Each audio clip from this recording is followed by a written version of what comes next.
Дорогі однодумці, дякуємо усім, хто сьогодні прийшов до нас на форум. Dear fellow thinkers, thank you everybody who visited our forum today, from intrusion to Crimea towards war in Europe. How do we conquer Russian imperialism? For us, it's very important that we discuss today not only the ways to overcome the Russian Federation, but how to strengthen inside the Ukrainian society the unity, so that the revolution of justice and those dignities and values that we have been fighting for would dominate the Ukrainian society, and decisions of our power authorities when they take them. In this context, we have started our day from the prayer early in the morning, honoring the memory of our heroes of the Heavenly Hundred and all those who died during Russian genocide. I'd like to suggest we have the minute of silence now.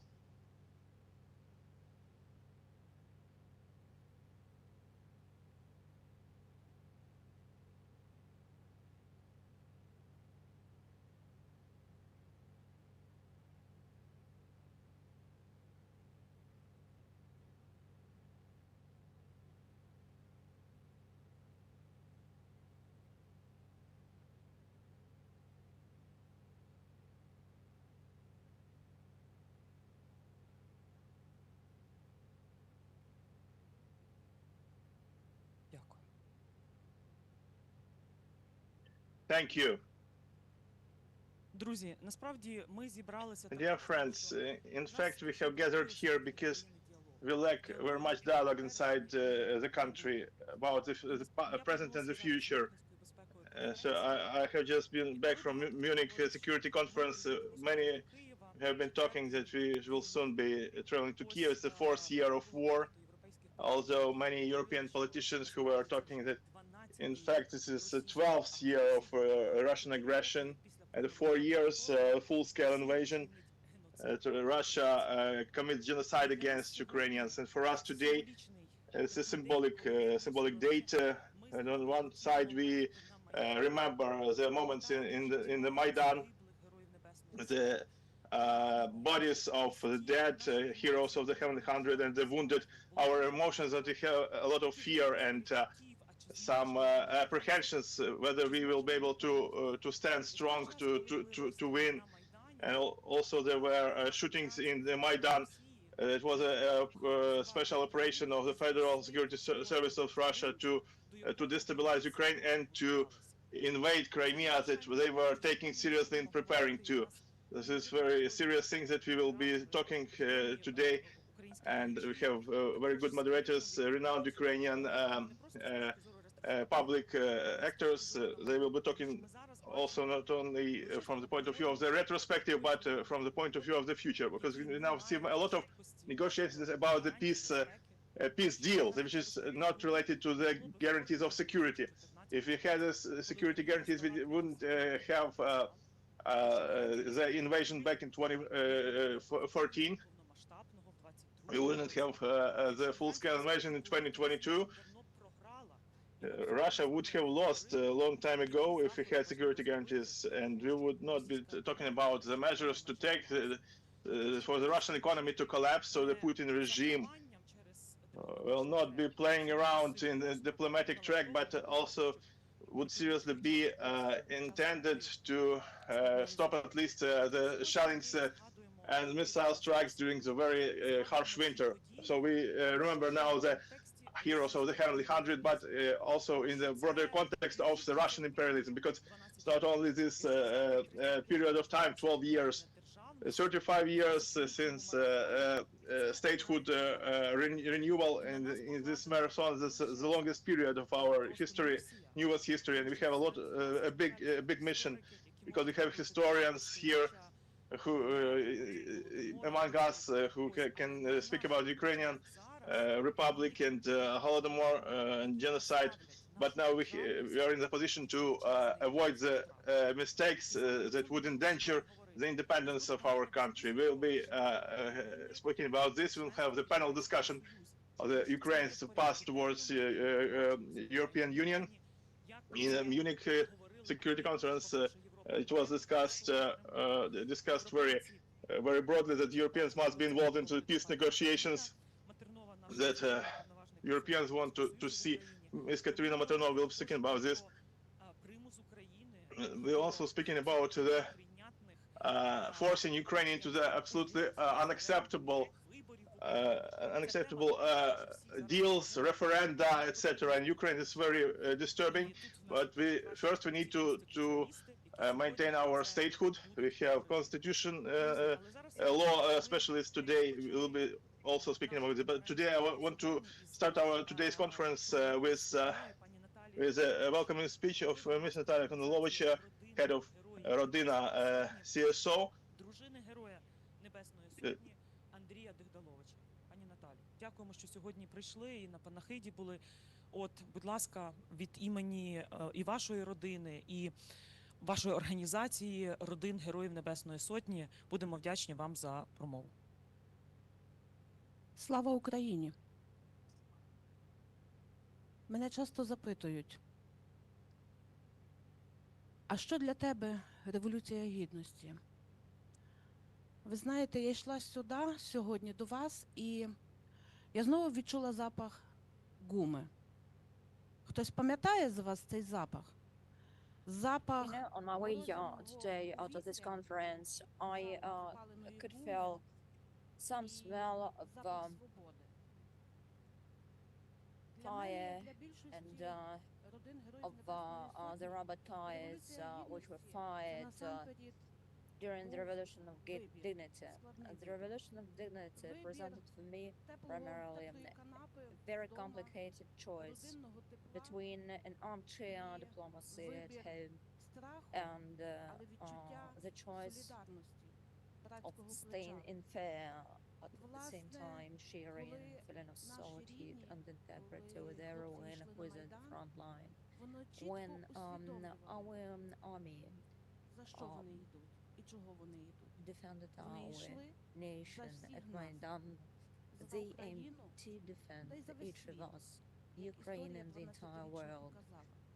As the 20-year legacy has demonstrated, we understand today that the hybrid aggression initiated back in 2014 in Kiev, in the capital of peaceful state, we reached an understanding that these airplanes which landed in Vasilkiv and supplied weapons, they did not deliver any assistance to Ukraine. They brought in new changes when everything was to be destroyed and ruined all around. They were well prepared that the Ukrainian spirit was conquered and it disappeared. The Ukrainians did not stand on their knees, and they proved that they will never be slaves. And here in the capital of Ukraine, those who were quite recently built this reached out to the east of Ukraine to defend the borders of Ukraine. Their children, those who over these 12 years have strengthened their positions, today in the east defend the borders the same way. And we understand that once again we need to stand on our knees when once again we will have to listen to an instruction to make a choice. I have 2 kids. My kids were raised with the thought that their father was a hero. But every day while praying and living in the fame of their father, who is a hero, I ask whether the world could get to grips why he perished at the war. Does the EU realize what has happened and what's going on at the moment? Ukraine has become a buffer zone between them. An empire that aims to conquer the entire world. думає, що нам порадити. Ukraine has merged with Europe that Ми не просимо нам не воювати puts the замість thought нас. how to Ми help готові us воювати out and і in what way to виборювати свою assist. We do незалежність. not want you to stand Дуже by символічно, що in сьогодні ми our зібралися struggle. We want you to 19 assist лютого.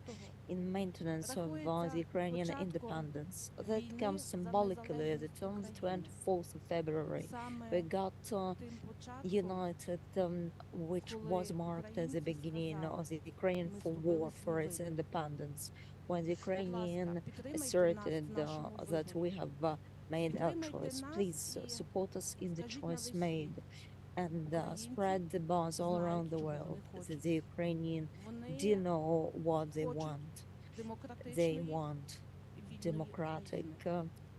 and Власне, free українці сьогодні country. хочуть жити, But але the гідно Ukrainian не today want стоячи на to live колінах і не будучи the рабами. life of dignity without І слава Україні, bending це для нас вже on не their knees просто before гасло. the enemy. Glory to слава. Ukraine Це is not motive ми. for us. These are not mere Слава words. Україні This is це the lifestyle that слава we stick to. кожному з нас, Glory to Ukraine implies glory хто to each of us вірить в нашу who перемогу. suffers and who believes in the Ukrainian victory. Clauses. Дякую, пані Наталія.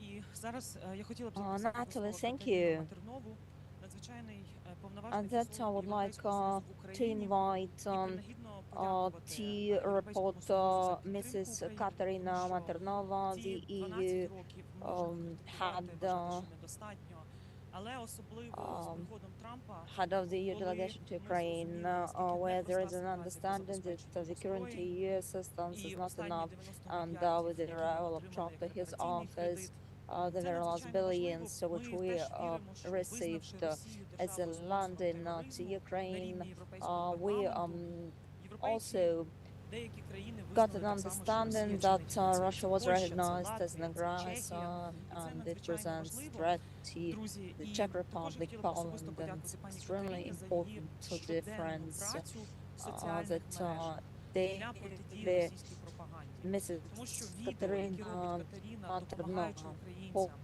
post відвідуючи різні будинки, надаючи допомогу соціально вразливим. Я б взагалі хотіла, щоб кожен посол, який тут в Україні, щоденно ось так для своїх громадян, ну просто звітував і показував, як Росія вепонізувала зиму, як в мороз мінус 20, коли померла жінка, яка пережила Голокост і не витримала холоду. She's from the family Звісно, можна that формально говорити, що вона suffered померла від Holocaust and серцевої found it недостатності, але difficult ми прекрасно розуміємо, чому.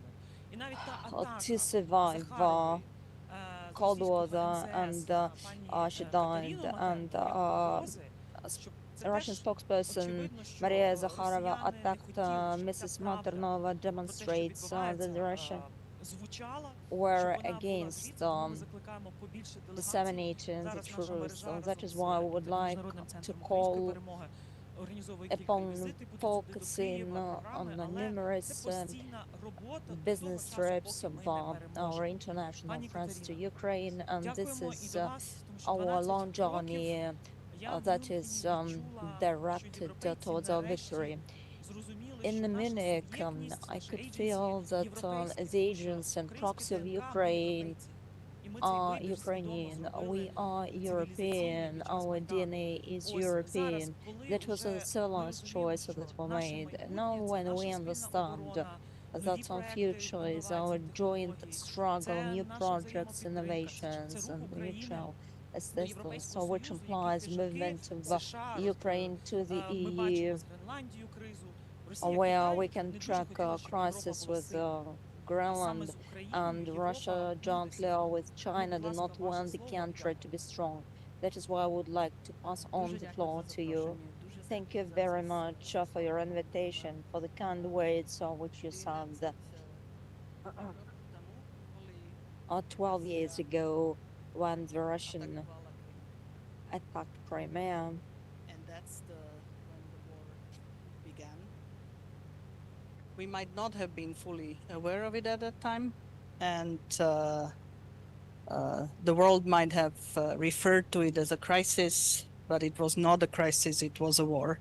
Borders were changed by force, international law was violated.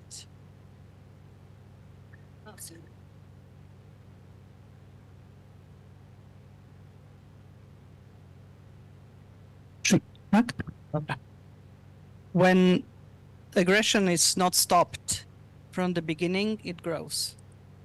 And it was both a physical aggression, beginning of a kinetic war, but the war that is maybe less talked about is the massive disinformation war that Russia launched and is still carrying out at the same time. And this disinformation part had a huge effect. Many referred to it as a crisis, skirmishes, etc. But as you said, Hannah, it was a war. It was the beginning of what we are now living here through. So after Crimea, we had Donbas. After Donbas, a few years later, the full-scale invasion. Many crimes and many war crimes were committed in Crimea. And these acts are recognized, remembered. Crimean Tatars were persecuted, activists were attacked, families were dispersed. And also Russia tried to erase identity, Ukrainian identity. And that's very much what you talked about, that they did not succeed.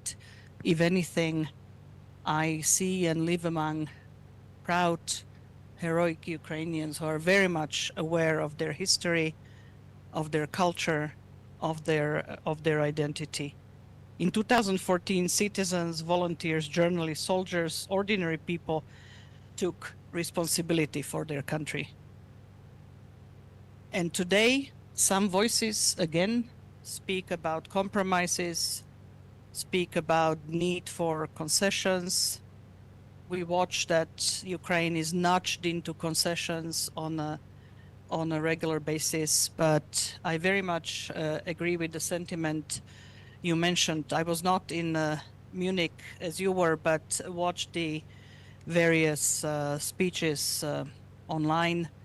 And I also had a sense of a turning point, of a realization among European leaders that we are not only supporting Ukraine for Ukraine's sake, but this is very much our common fight.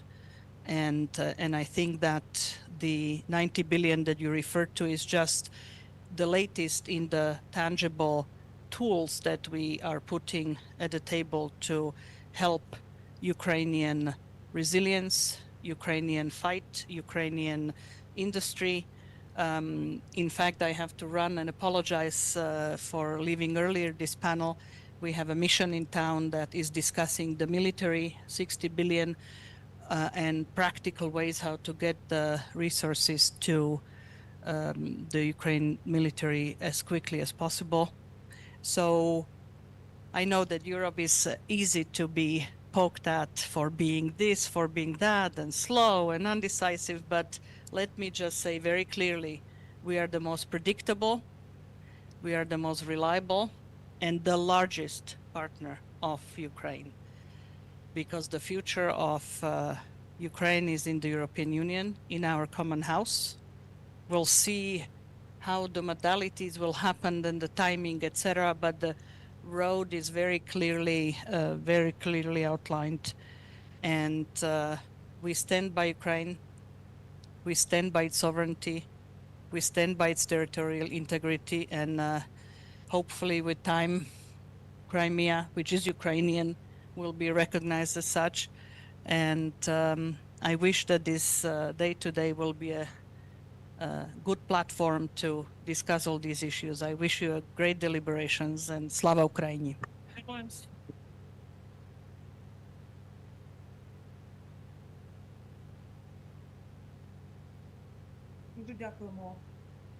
Дуже дякуємо, пані Катерина. за всю вашу і особисту Mrs. роботу, і вашого Maternova, thank посольства, you і very much for Європейського your Союзу. personal Ми, звісно, contribution. хочемо більше, And ми the хочемо EU конфіскації assistance, активів. we Ось want ми more, хочемо one таурусів confiscation від of the Німеччини. Russian І ми про це assets, на and Мюнхені з we Пісторіусом і want з also Кличком. Я їх двох звела докупи, кажу, коли weaponry будуть from тауруси. Ось, Germany ми хочемо together with 20-й the пакет mayor санкцій, of щоб він був Kyiv, пекельним Klitschko. пакетом. We Ось, also тому wanted it ви передавайте to be a Європі, package що of ми devil ось тут to всі hit зібрались, the ми enemy. хочемо Please швидше pass перемогти. on the І ще message ми, to the звісно, EU that the будемо робити Ukrainian все, щоб aim українська влада не to імітувала, а робила achieve its реформи, victory тому що, як as було soon as сказано, possible. And фундаментал we зробимо, want пришвидшимо reforms вступ до Європейського Союзу. to Тому тут теж активні come представники громадянського суспільства, які into будуть life як quickly. коаліція And these просувати ці representatives of реформи. the EU, Дякую which вам. will represent the EU today, also as representatives of the European coalition. Thank you.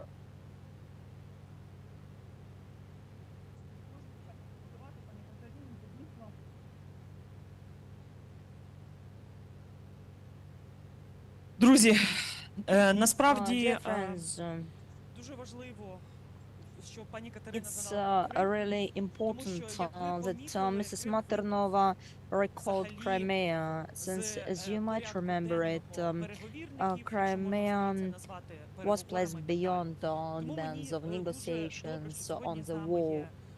That is why it's a pleasure to have Mr. Ali, the deputy of the Ukrainian Institute.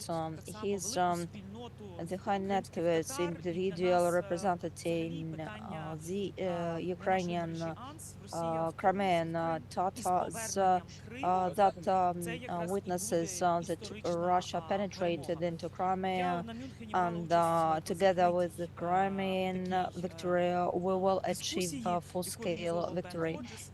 During the Munich Security Conference, I took part in the discussion set up by Mr. Kogar and Turkish representatives alongside with the EU leaders that by some we will accomplish negotiations at the level of ceasefire. And that another issue arises. This is the destiny of the Black Sea. And that let's recall the Chernobyl area that for 20 years where Mr. Mikhailo will have his input, even though he's not physically with us. We want to urge to continue our fight Mr. Bessarab and Shtibikov, who are in the jail starting with 2019. And when you can hear the question why you need Crimea, you should recall that it's not only about the international legal framework, it's also about the people, traditions, and in this context, Ali, I will be really outspoken saying that now стираючи сніг з облич, з портретів героїв Небесної Сотні, after і коли сніг, а потім wiping out snow from the faces of the Ukrainian мені здається, що ці очі, вони кажуть 12 років. as mark 12-year anniversary. Я думала про те, зараз всі масово кинулися в обговорення інтерв'ю генерала Залужного, посла України в Британії. І це вибори, не вибори, а є що це за крок і так далі. І мені здається, що відсутність діалогу, бо в нас була лише одна зустріч з президентом України за 6 років із громадянським суспільством. Хоча ми відкриті на всіх міжнародних майданчиках, от як зараз Мюнхен, Варшавський безпеки. In Munich, in Warsaw, we are constantly advocating national interests and the victory. We want us not to know from various sources what the parties are agreeing about, whether they have Crimea in hand or not, whether it will be a ceasefire which is not relevant, and or the freezing. Would it be a greater danger or not? So in the context of this interview, we were speaking about the military operation, how it was prepared, whether it was planned to make a breakthrough Zaporizhia towards the Sea of Azov, but the plan didn't succeed due to the political intrusion, because and the Ukrainians are now so exhausted politically that we are discussing this interview as a false start of the presidential election, whether it's why Mr. Zaluzhny was not talking about this earlier. Because if we saw a lot of instances of political intrusion, including that we were not prepared for the full-scale invasion, that now we lack, obviously, the honest conversation, the truth. We need to be strong and fight for what we need for the victory. Because back in 2014 it was only the Russian Federation, but in 2026 it was already the axis of evil.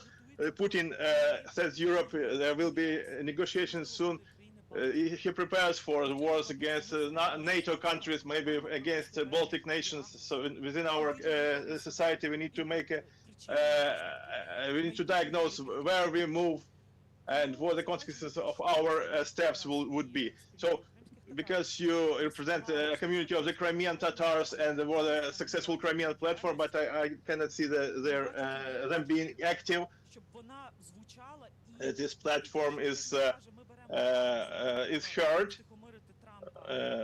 When somebody says we need a pause to make Trump behave well, we need not forget our people who are in the Crimea and our obligation to those who have died. Alima, I want your reflections to the Crimean Tatars who promote the Crimean Tatar culture, because Crimea is his country. Good morning, everybody. Thank you, Anna, for this speech. Thank you for making Crimea a special case. Here as the headline of this conference and this discussion, because Crimea has obviously become the casus belli for the full-scale invasion and for the greater war in Europe. But when we speak about the Crimea,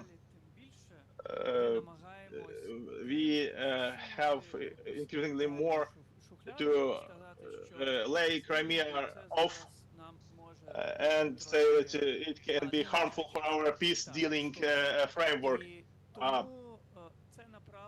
That is why when we start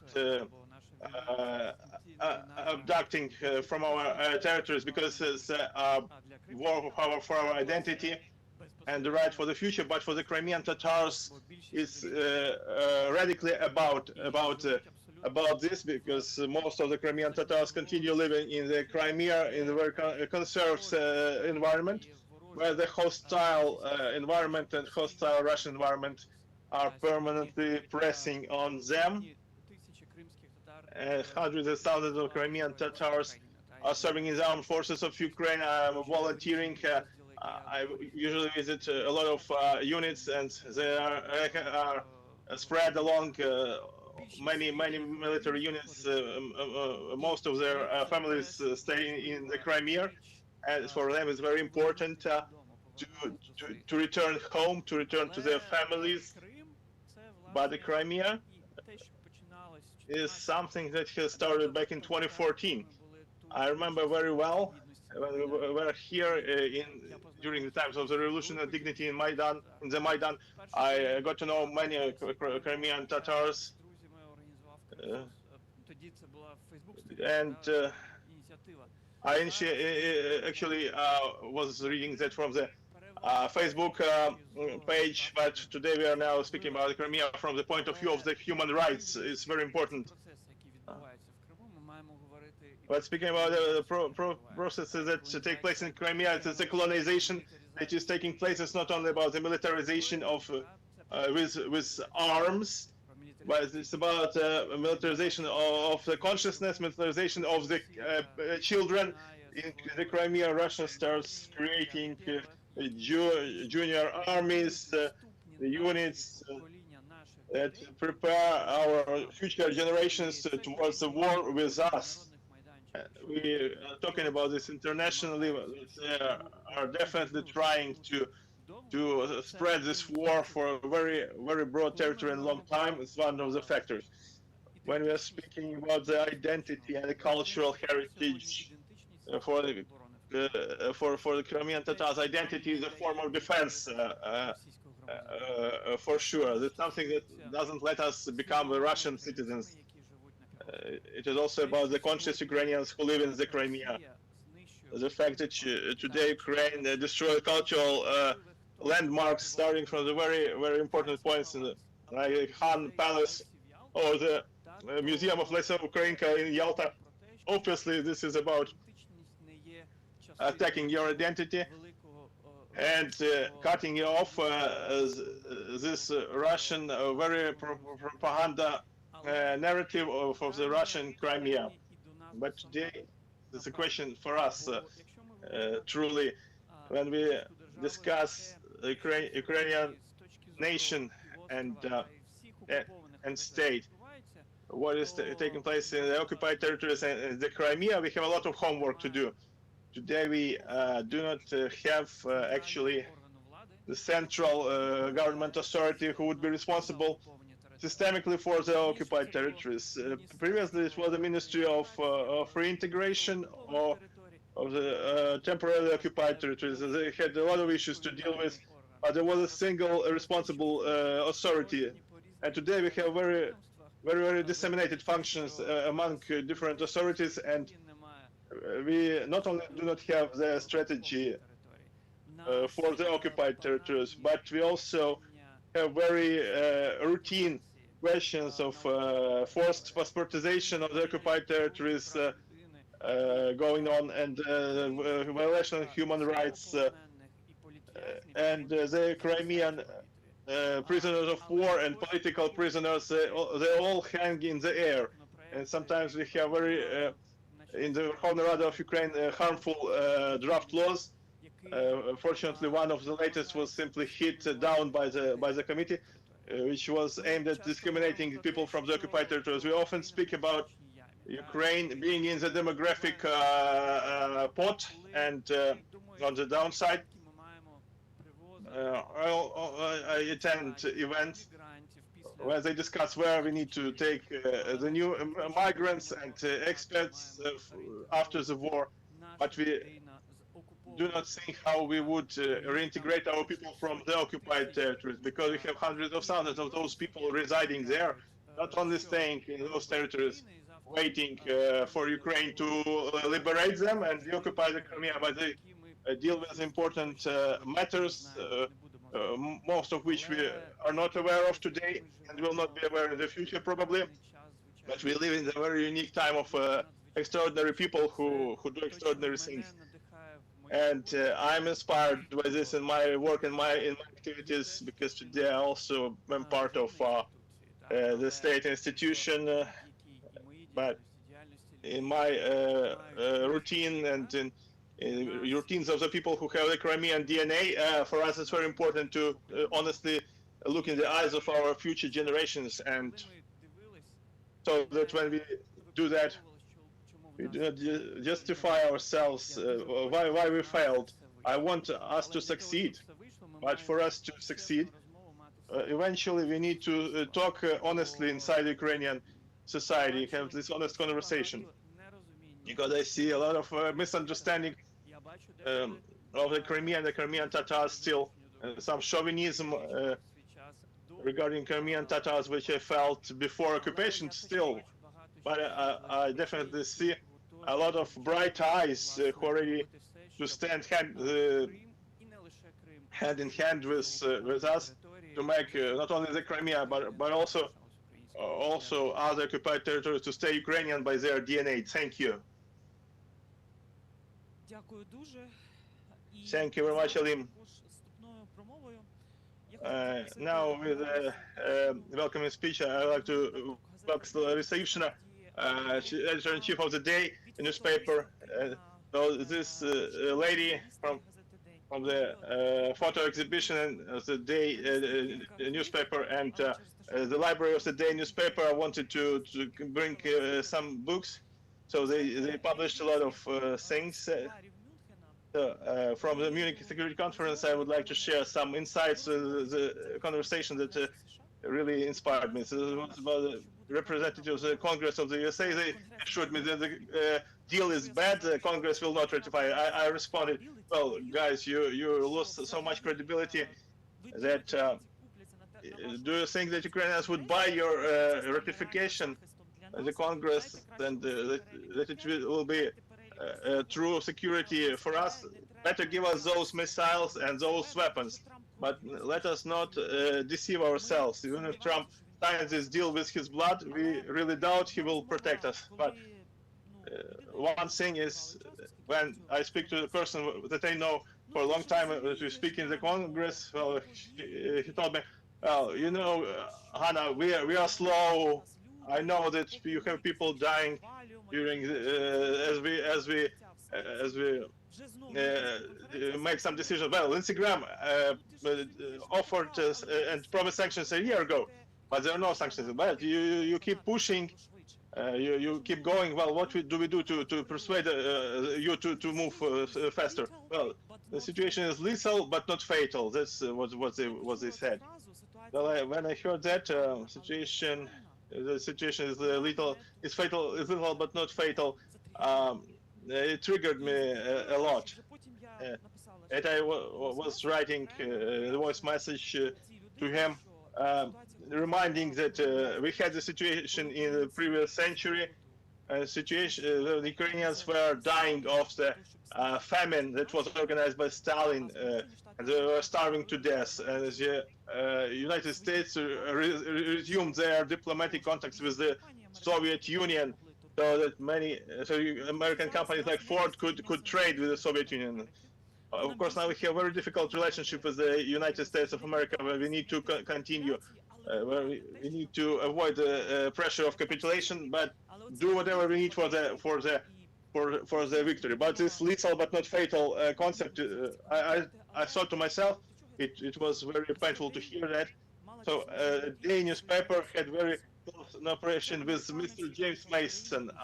He came to Ukraine and became one of the greatest people who revealed the truth about the Holodomor to the West. Ms. Ivshina writes very often that the second genocide that Russia is now committing is our unsatisfactory in the history, because we allowed for that. And we don't know how the war will end. We need to decide it for ourselves, not Washington, not Moscow. Ms. Ivshina, please, your address, please, to the participants online broadcast that we have today, the understanding of the way that we have had, that we have walked in your library. We have a lot of high sense books. The book about Ukrainian link to the dynasties in Europe, that we were always part of Europe, when Ukrainian Institute and the State Archive in Sweden made the crossing in Sweden from Vikings to the present day events. When I see the values of Maidan, I am worried that TikTokization and many other things will be the desacralization of senses, and it's a great threat. Like those negotiations, it's like blurring aggressor and Ukraine, which is fighting, being the object of aggression. So I am worried by the devaluation and desacralization of the values that the people are fighting for in the battlefield today. Ivshina, please, go ahead.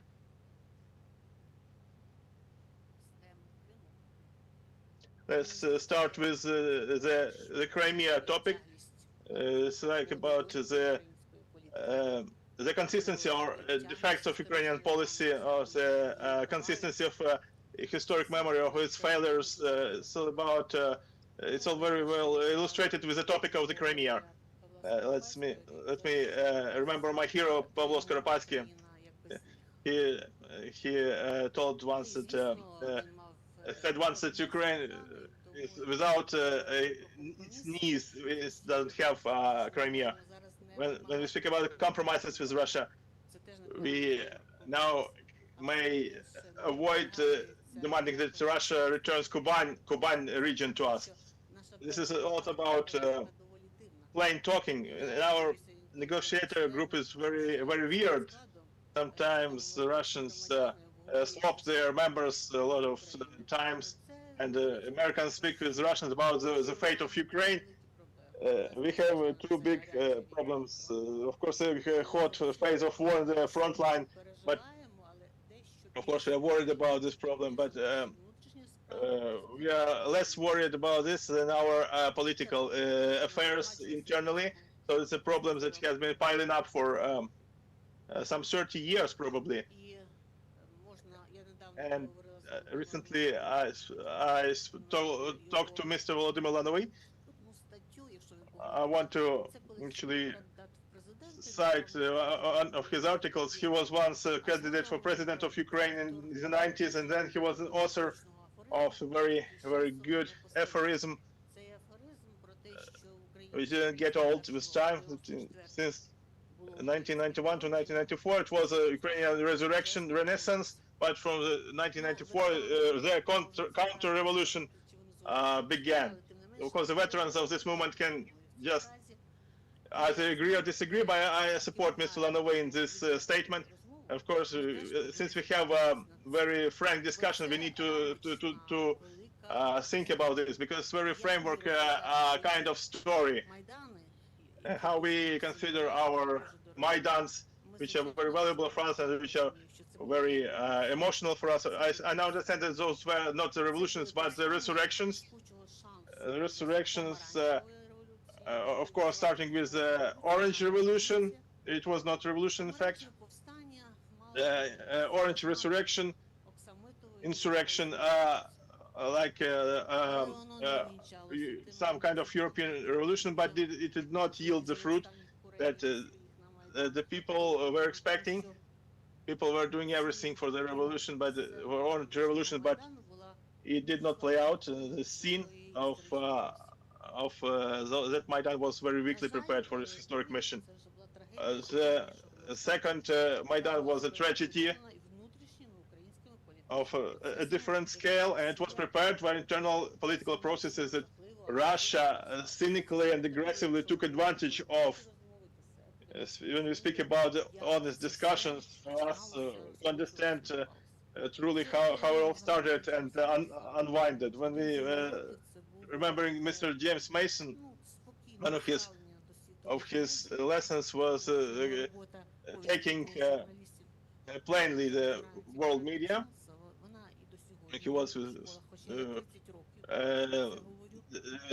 he was studying the work of Gareth Jones. This work is not yet at the table. We have a lot of difficulties in our humanitarian studies. They couldn't do anything for our territories to be evenly heated with historic knowledge. I was in the Crimea, the only Ukrainian language school. Alimus was born in 1987. Miss Ivshina's daughter was born in 1982. So in 1982, Mr. James was only born. So all those young people have those circumstances determining their vision. Because we have this intellectual heritage very weakly determined. Each of our generations know just something. We have little consistent knowledge, and it's transition. Today is a Ukrainian National Anthem Day. Starting with Volodymyr the Great, when so all this knowledge should have come to the schools of Donbass. We in human language. transport knowledge from one generation to another. I was And, traveling to We Donbass, all speak human language. and Mr. Marchuk has to deal with when Kuchma I and entered Yanukovych. the university, I'm from the east of Ukraine. They told me that there are no restrictions from this coming from the provincial areas. And again, staying in Kiev, I could observe how the mass changes, how it approaches the Ukrainian citadel. And one of our representatives came up to me, and as if we have been friends for millions of years, he said that at his mind, he was hired only for one trip, but there's certainly, today mine is weak for several trips in line, and Yanukovych was not the only problem that Ukraine faced. We replaced faces, but when you're absolutely high net worth individual in the village, you're not a high net worth individual in the city. That is why we need to take into consideration the war of Ukraine with the Crimea since 1993, when the first attack at Crimea was recorded. The first provocation was supported by the that time president. There were only several people who opposed this campaigns, and when I guess about the press initiatives where they reflected with defamation what was going on, and frauds. Ukraine needs becoming all the time. It needs to become a strong state. The Ukraine should become fully-fledged nation and country. And also there, when we raise Crimea as an issue, we normally go to the verdict of humanitarian policy that is to be voiced by the international community. At present, they criticize the humanitarian policy in Ukraine, and the society should be assistant in its endeavors, and everything will hinge on the quality of the votes and cast in favor of the choice that we make. Society should look inside of it to choose this who align with the common requirements advanced towards us. The same for the European Union. We reflect on the right headlines, only in case when someone says something really strong and powerful, we will respond. Let's get back to 1995. No one remembers those times. Right then, first official relations with the EU were recorded. That's the time when we departed from the Soviet Union, and the meeting that was held at that time with the participation of official representatives from abroad wasn't it impressive, since it was full with sentiments, and that I get the question, speaking about self-assessment, critical thinking, will and persistence, where are they in those things which we should advocate? Where are they? Probably now we should look into the current problem as sinking in gossips, and the only thing that is spread all across the country is the continuous monkey business, and that's all about nothing. But who will take care of articulation of the public opinion? And who will articulate them? Who will take care of public messages? In my writings, I said that senses multiply in magnitude. Clear that at the backdrop of the war, this is a natural process, but we need to be rational.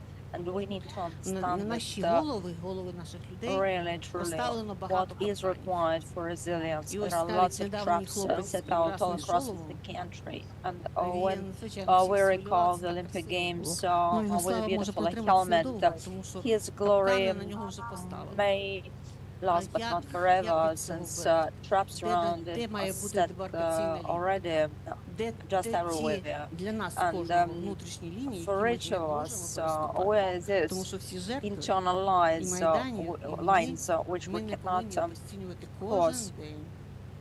Maidan revolution and the war make us Дякую, пані Ларисо. Ось, Larissa, друзі, thank you я very much все-таки for вас input попрошу, and прочитайте. dear friends, Ваші мертві please вибрали мене. Це не тільки про голодомор. read the Джеймс book. Мейс, який вивчив Your українську dead мову, people він chose щодня me, писав про James буття Mass, України who в learned момент перелому. Ukrainian.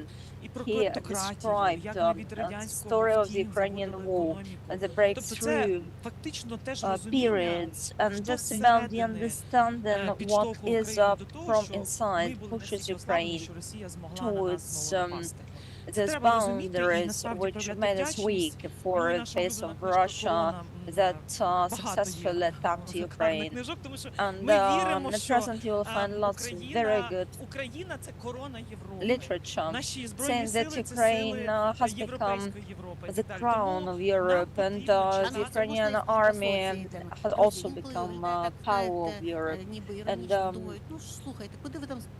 even speaking ironically, when we discuss multiple ideas which sprout here and there, we get back to the classics.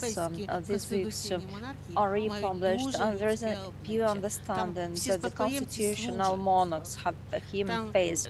All of the inheritors, they serve the people's needs. And even though we do not build up a constitutional monarchy, we need to behave ourselves as common human beings who want to be fully-fledged members of the EU family. But inside the country, we know what the attitudes of one another in the country are and what our institutions look like. And it seems to me that a couple of years ago, Lithuania celebrated its National Day, and the ambassador of Lithuania in the United States delivered a speech, and they are proud that they managed to raise funds, since today they can compete with Estonia even because it's and it's ultimately important that we manage to А нас ще тоді Шептицький закликав робити моральний вибір, бо деградація made moral choice. Дякую, пані Ларисо. Друзі, ми трошки перебрали час, але насправді я хотіла подякувати і Алі, і пані Наталі. Сьогодні це реально важливо, щоб ви зібрались. У нас буде окрема можливість під час кави так само обмінятися, але зараз прошу вас звернути увагу на звернення громадських діячів щодо референдуму про затвердження мирного договору. Ви розумієте, який градус в суспільстві через нерозуміння, через нетранспарентність перемовин, і тут не тільки питання Криму, тут взагалі питання нашого з вами майбутнього. Після 12 років такої великої війни, стільки жертв, ми точно не хочемо стати нацією героїв. Тому зараз я запрошую сюди неймовірну Ларису Волошину, теж з Криму, ось ведучу журналістку для нашої першої панельної дискусії. Вона представить своїх панелістів. Now I would like to pass the floor to Larissa, representative of Crimea. Дякую, друзі.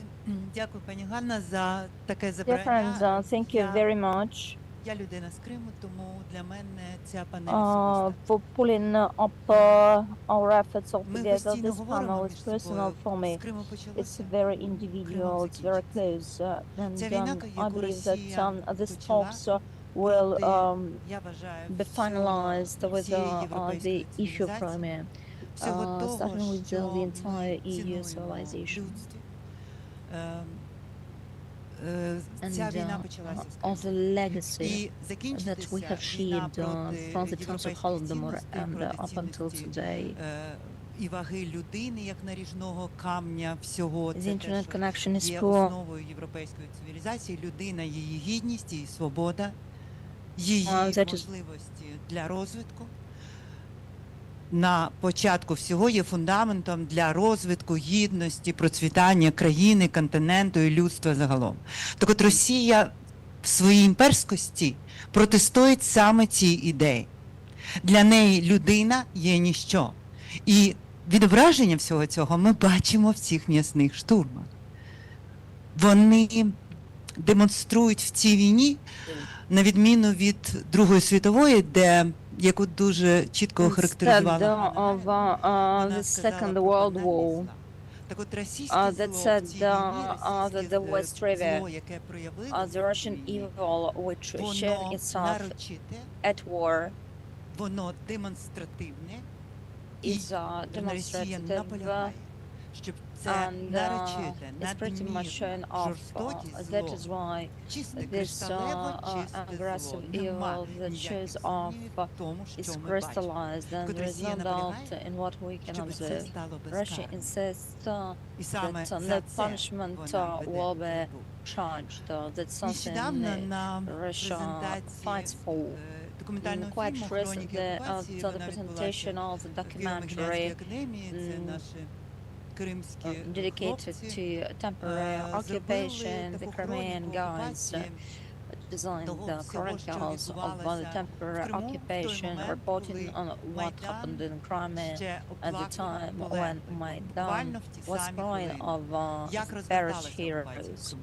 Ми How всі the спостерігали, це була occupation in невелика Crimea група unfolded. всіх нас, There Криму, was кому хто a ще narrow пам'ятає. group of І people, це було цікаво, таке observers, майже камерне this who зібрання, і ми recall дивилися these times. кадри і згадували події, We які looked through the кожному з нас були slides знайомі. and І от these під час were moments of обговорення голова remembrance Меджлісу кримськотатарського when народу the Іван head Чубаров of сказав про те, Majlis, що Mr. в нього Hajvarov тоді said that було таке відчуття от всіх цих подіях, he які had почали a розгортатися з sentiment, лютого і вже regarding the до визнання initiation Криму of і large-scale самого invasion Чубарова і starting with до спроби Мустафи Джемілєва, February лідера 2020, кримськотатарського народу, and повернутися до Криму, коли to the народ attempts йшов of йому на зустріч, the leadership відкриваючи of окуповані Crimea to кордони. get І вони back to зустрілися Crimea, на оцій where people лінії між um, українським і, help them to overcome barriers to returning to Crimea. And everyone could see this touchy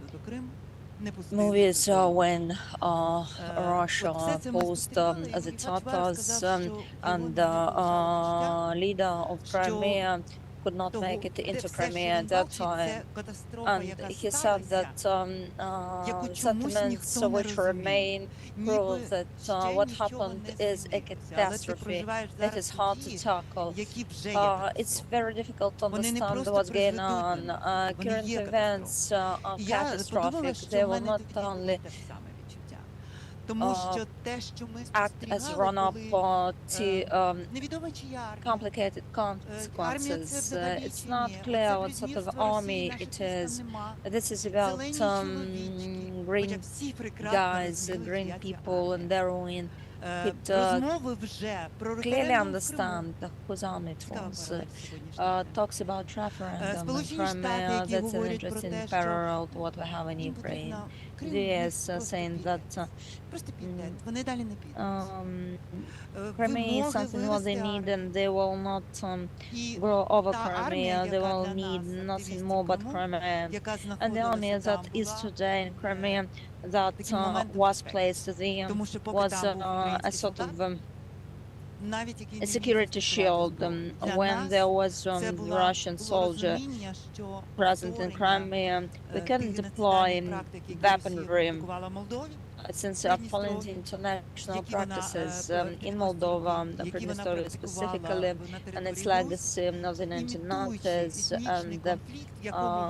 and scenarios played out in Georgia. Russia entered these territories with peacemaking ambitions, but yet it remained in place no matter that the campaigns were over.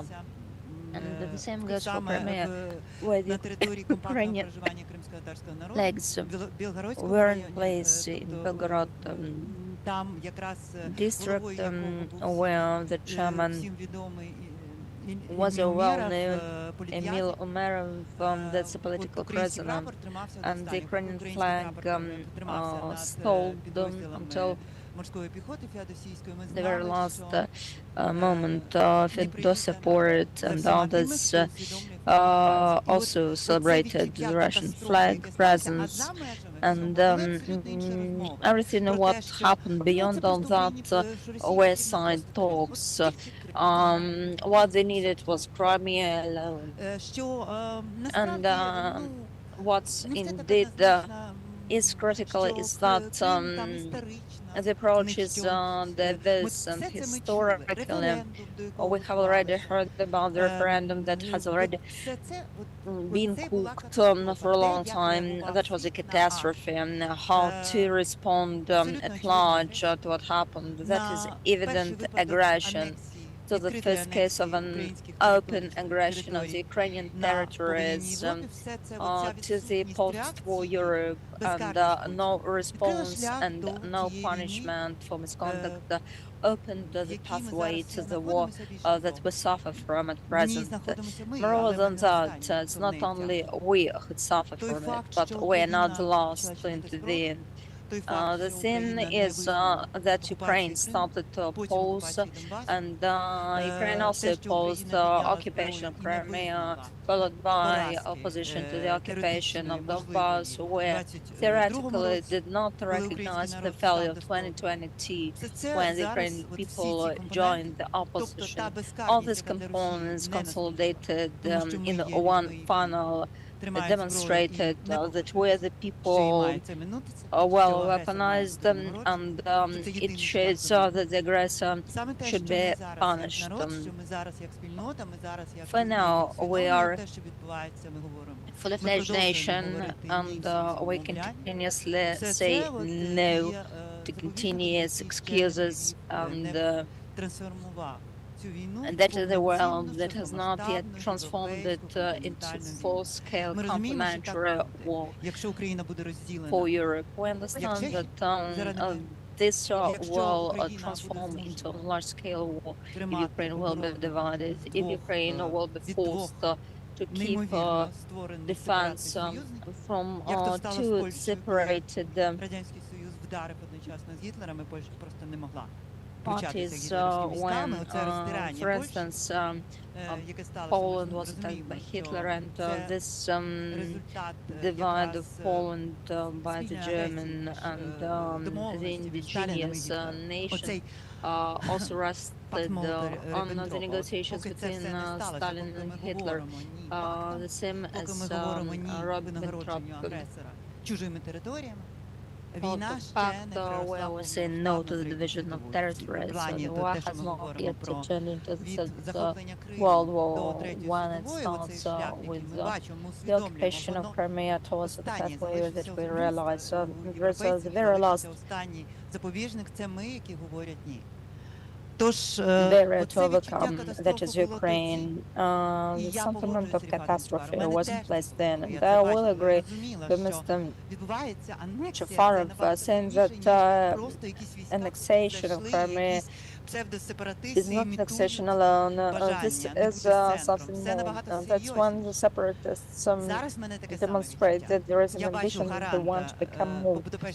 Now I can see that the Garanta, the Budapest memorandum was breached when one of the parties Russia attacked. On the other hand, there was the US warranting security, but the Budapest guarantee says that they guarantee integrity of Ukraine. And now we can observe the need to explicitly voice a waiver for the Ukrainian territories when the Ukrainian give testimony on a recognition of Ukrainian denial from the Ukrainian by nature. I do not want all this from Russia. I have a déjà vu sentiment and the sentiment of catastrophe. The only people who stand on the verge of catastrophe and do not let true transform over these bounds, which lead us to full-scale war, the pathway по which we 22-й, коли passed війна стала from очевидна, 2014 to агресія стала очевидною, 2022 when the зло war стало became зухвалим та evident демонстративним. and Всередині Європи the чиниться evil геноцид. От became ми зараз arrogant and знаходимося в точці. demonstrative. Якщо We це are now at станеться, якщо the стане break оцієї катастрофи, яка вже починається, коли down один point, союз, where breakthrough point, where the в EU принципі, готовий ultimately до пакту. is Тому в даному випадку available to для sign мене off от мені a хотілося б pact. от в цьому контексті нашу And бесіду, in this тому я запрошую context, людей, яких маю I представити would на цій like, платформі з великою цікавістю. Це Володимир to, Вітрович, Ян Клішаєв, Андрій Міхеєв і пані Юлія Ян Кириченко. Клішаєв, Ми будемо Андрій говорити, Міхеєв and будемо говорити, Julia я хотіла б говорити в цьому Kirilenko. контексті. От I would провести like цю to speak паралель, in тому this що context and to моє draw відчуття this déjà vu, parallel, що since на my моє відчуття vision of катастрофи, déjà яка vu вже майже is not яку треба single їй one треба не that просто is запобігати. immediate Катастрофи sentiment визнання that окупації should be Криму, prevented відмови and України, precluded. примусу України That is відмови about території, виведення військ своїх coercion суверенних Ukraine територій. from Це вже сталося, ця вимога withdrawal вже of its прозвучала. Вона army вже from the прозвучала від occupied союзника. А тепер territories. наша That is задача the requirement. It has already мінімалізувати been цю voiced катастрофу at і large. усунути And our наслідки, task is to які наступлять, minimize якщо the ми risk хибимо. and Друзі, also я to see дуже дякую, to the що consequences можу which will occur later on. And that thank you very much for an opportunity to unveil these talks, and I would like Mr.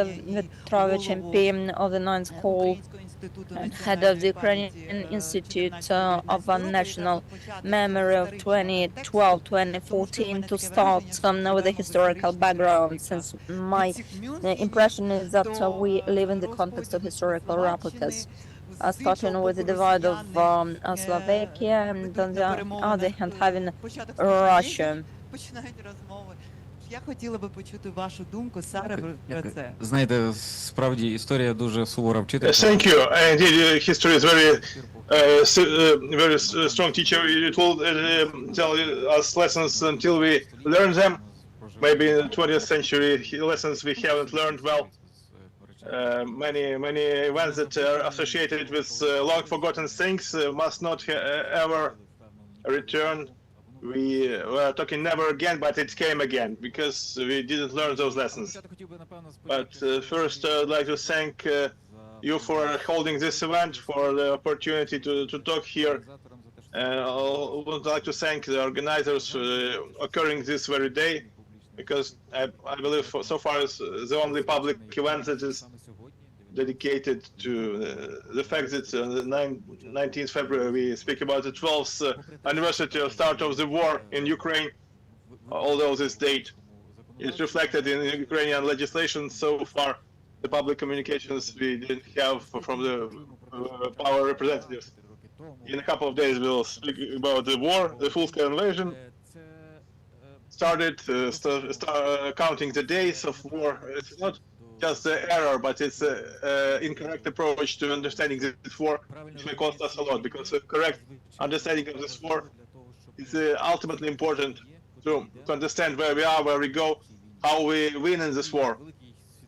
So, it's a great Napoleon said that for a war to be won, you need money, money, and money again.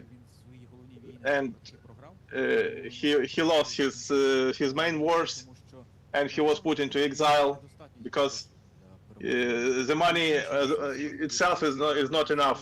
There are other important resources to be used in the war, and understanding the sense of this war is also an important resource.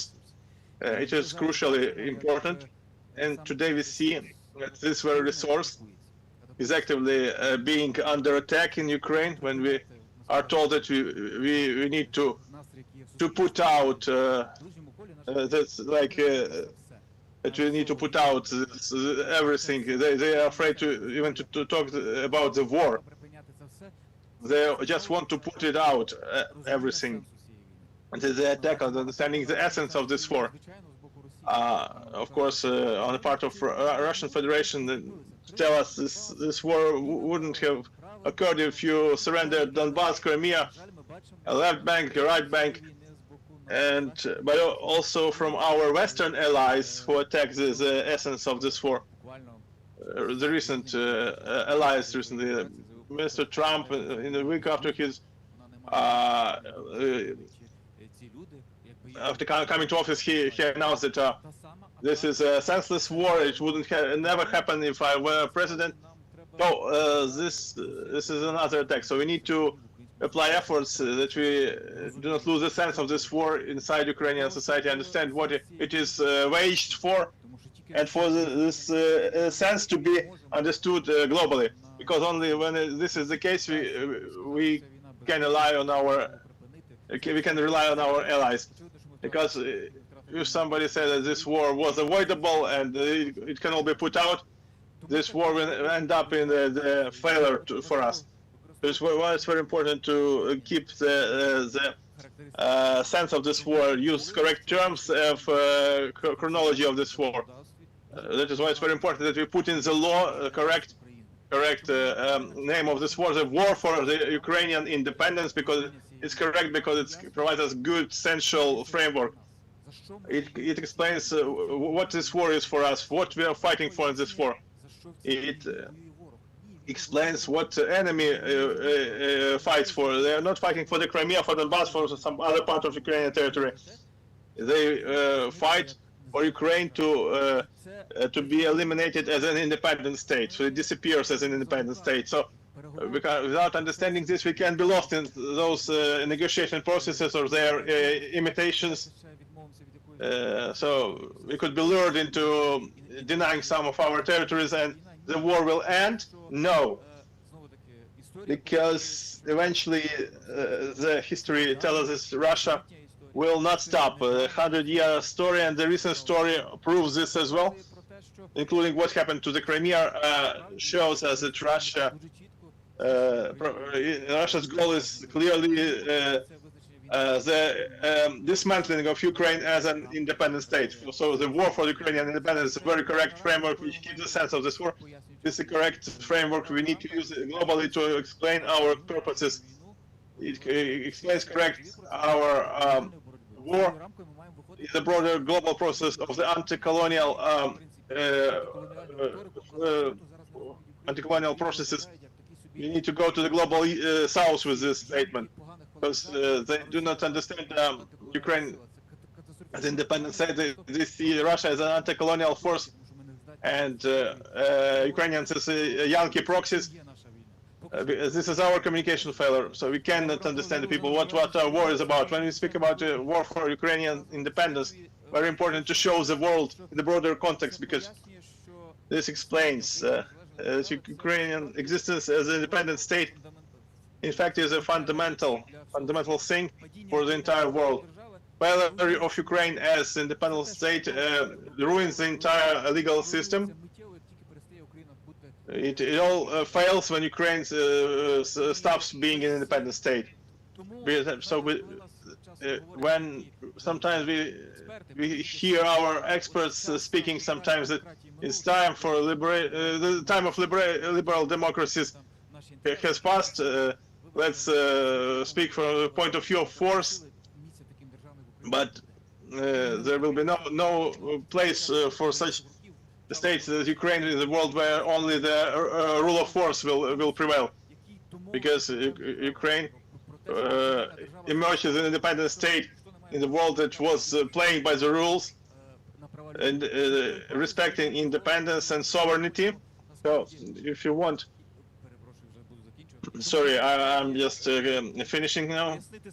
If you want to explain to the world why Ukraine it needs Ukraine as independent state, is that we need to say the war of Ukrainian independence is entwining our war. It started 12 years ago into correct Ukrainian historical context, and it is important for us to understand that we are not losing this war.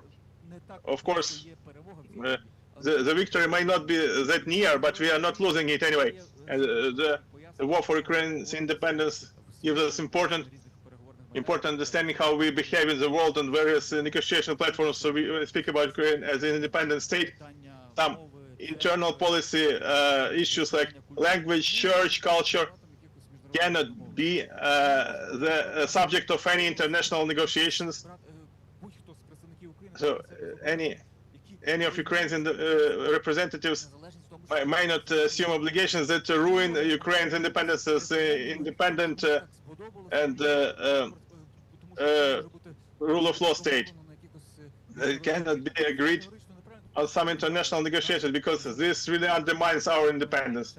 So it's important to understand what we are fighting for in this war, and understanding this may lead us, I am sure, to victory. This resource that we need to take advantage of in full. So, thank you, Mr. Vatorovich. I am now giving floor to Mr. Jan Klyshaev, head of Ukraine veteran core organization regarding Ukraine's colonial tactics. I don't know whether you will agree with me, but it's an interesting method. The colonial ways of conquering the territories, to press, to corrupt, to make hysteria. We will kill you all. Give us your land. Started with the Crimea. Russia's colonial war that is waged in the diplomatic circles in the diplomatic negotiations. So when we speak about the Russian imperial ambitions and threat for the European nations, we need to understand it. It's not simply the threat of the massive attacks in somewhere near Narva, but also the blackmailing and corruption and forcing European politics to blackmail and blackmailing them, because Russia is a country of blackmail and terror. We hear them say, you are weak, you will not prevail, and you will not bring Crimea back. So Ukraine stands no chances of winning this war. That's what Russia is saying. And Crimea is they use Crimea as a matter here. Crimea cannot be conquered, but we understand that Crimea was always conquered by anyone who wanted to take them. Hello, friends. I hope you hear me well. Well, Russia can be talking anything. You give us it, or we will take that. But in Luhansk region, they cannot conquer Yegorivka village. They can boast like their ability to fight anything, to conquer anything, but all those massive attacks, they just use a lot of soldiers.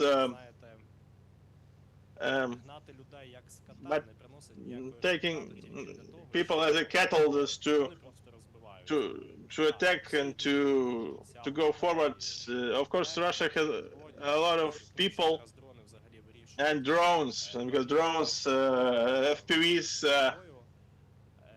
and UAVs are very important now in the battlefield. Russia has learned to wage war with armies. Well, it's a very big advantage for them, but we are learning to fight with corps. When I was fighting in the front line, we were engulfing their brigades one by one. Now we shall have the 4th anniversary of the full-scale invasion. It's 12 years that the newest history of Ukraine is created. I divide my life in chapter 1 to 3. It's easier for me to express my opinion. I was about 20 years of age when I just realized for myself how the Russian Empire, like they call them, how they started waging some information war against Ukraine and Europe and the entire world. I remember those narratives that we are brothers in faith, that we go to visit each other, Russians and Ukrainians are forever together. This is like a war motion that really turns into a knife in the back to your Slavonic brother, which is obvious, starting with the Crimea matter and the war in Donbass and all this war that started the information campaign, which was led long before the attack on Ukraine. The big plus is that currently Ukraine have realized a lot of things. A lot of Ukrainians have realized what this war is about, why it's happening, and what we have to fight for in this war. Unfortunately, Ukrainian population can be divided into various cohorts.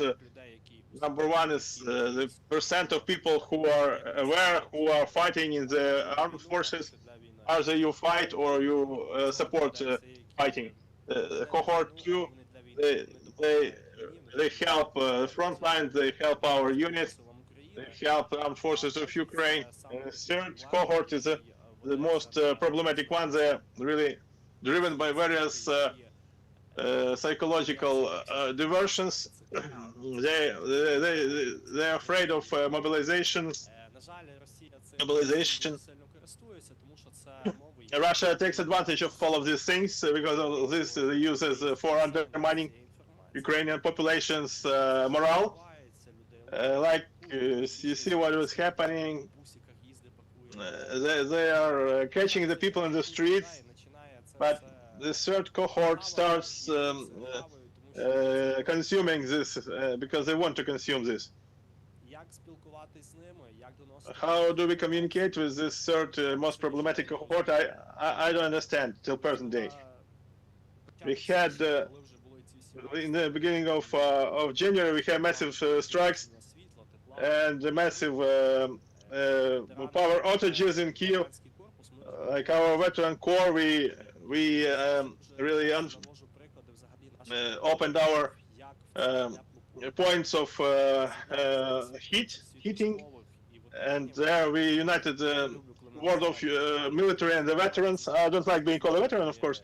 Like for me, the flashback from my childhood when we used to go to the stadiums where those old veterans of the Second World War were attending. So I will continue keeping myself as a military man. So we united the two worlds of the civilians and the military people. So we treated them to some food and we heated them up. So this is a common problem when we have the power outages, the gas deficit, and everything that united us in a single place. We didn't have any objections to some like couple of young guys visiting us, and we talked to them. So this small place created a big unity. We could have been sitting at home, but Ukrainians are like unbreakable. They start. They want to get out of any situation. But it's better that we gather the heating points, as those DJ says. But this will be the unity of very different worlds. Because if people just sitting at home and reject any information that they can learn from us, the military, the veterans, because maybe we thought people would be scared to go into our shelters because could be mobilized, but we told them we were not mobilizing, we're just helping you out. So why we need to work, communicate with Ukrainian people, for me is to bring the unity again, because everybody understands what we had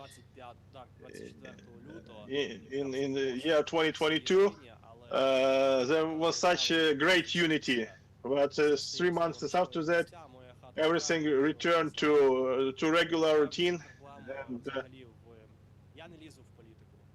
and there were some issues. I don't like politics. I'm a military man. I'm only interested in how many enemies I have killed, but obviously there were some troubles in decision making for the government. I'm not speaking about the current government, but I am speaking about the executive power in general. There were some issues and there were some mistakes made that resulted in the war. And, the youth and civil population, they pay with their blood for those mistakes. I'm not talking about this negotiations or the public agreement, but there was not a single leader. I used to work in Poland in my student years. In 2015, I got acquainted with a guy from Luhansk region, and he was attacked like a separatist. He told me we didn't have any Ukrainian attributes here there. So the people are quarreling with each other, and only Russia benefits from that. So I would like to conclude my speech. I want us to be united and work for our victory, because the victory starts in our heads and only then in the battlefield. I hope that politicians will agree on something correct, and of course many talks about this peaceful negotiation and peace deals allegedly that affects the military very much.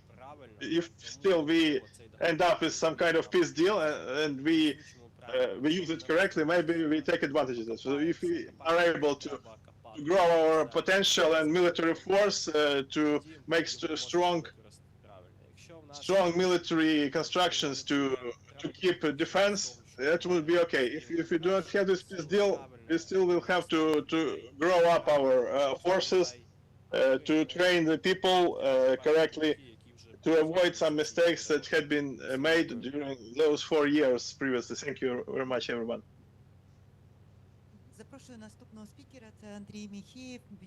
The next speaker is Mr. Mikheyev, international lawyer.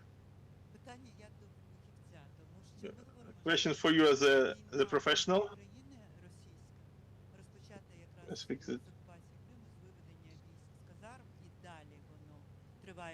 We should start with the occupation of Crimea that also proves the current aggression against Ukraine is an attempt of Russia to spur immigration crisis across EU, since EU cannot host millions of refugees. Those who escape Ukraine due to the Russian war will also work as a detonator for Europe, and that is the way to push full-fledged war all across EU.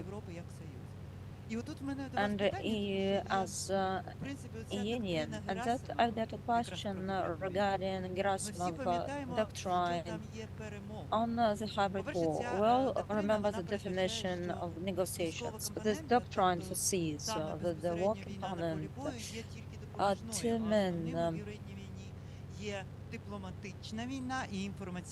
frontline, diplomatic and information wars. So diplomatic and information wars are exercised against Europe, not only as a spotlight on some map, but also for humankind.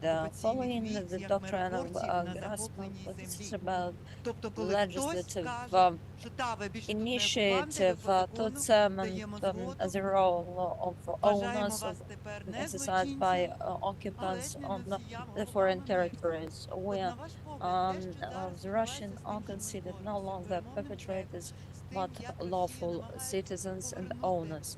Now I would like to focus on the negotiations track, how we're going to get back to it. It's not about the Ukrainian wish to say goodbye to this war. This exceeds the current perspectives. What is your perspective of the current stance of things? For the ongoing war of the Russian Emperor against Europe, that will produce broad impact. The currently available leverages make the subject of the international criminality, involvement of a nuclear perpetrator that also abstains from defense of the human rights, following the International Criminal Court and liability for the crimes of wars will cover responsibility in the territories of the weak states.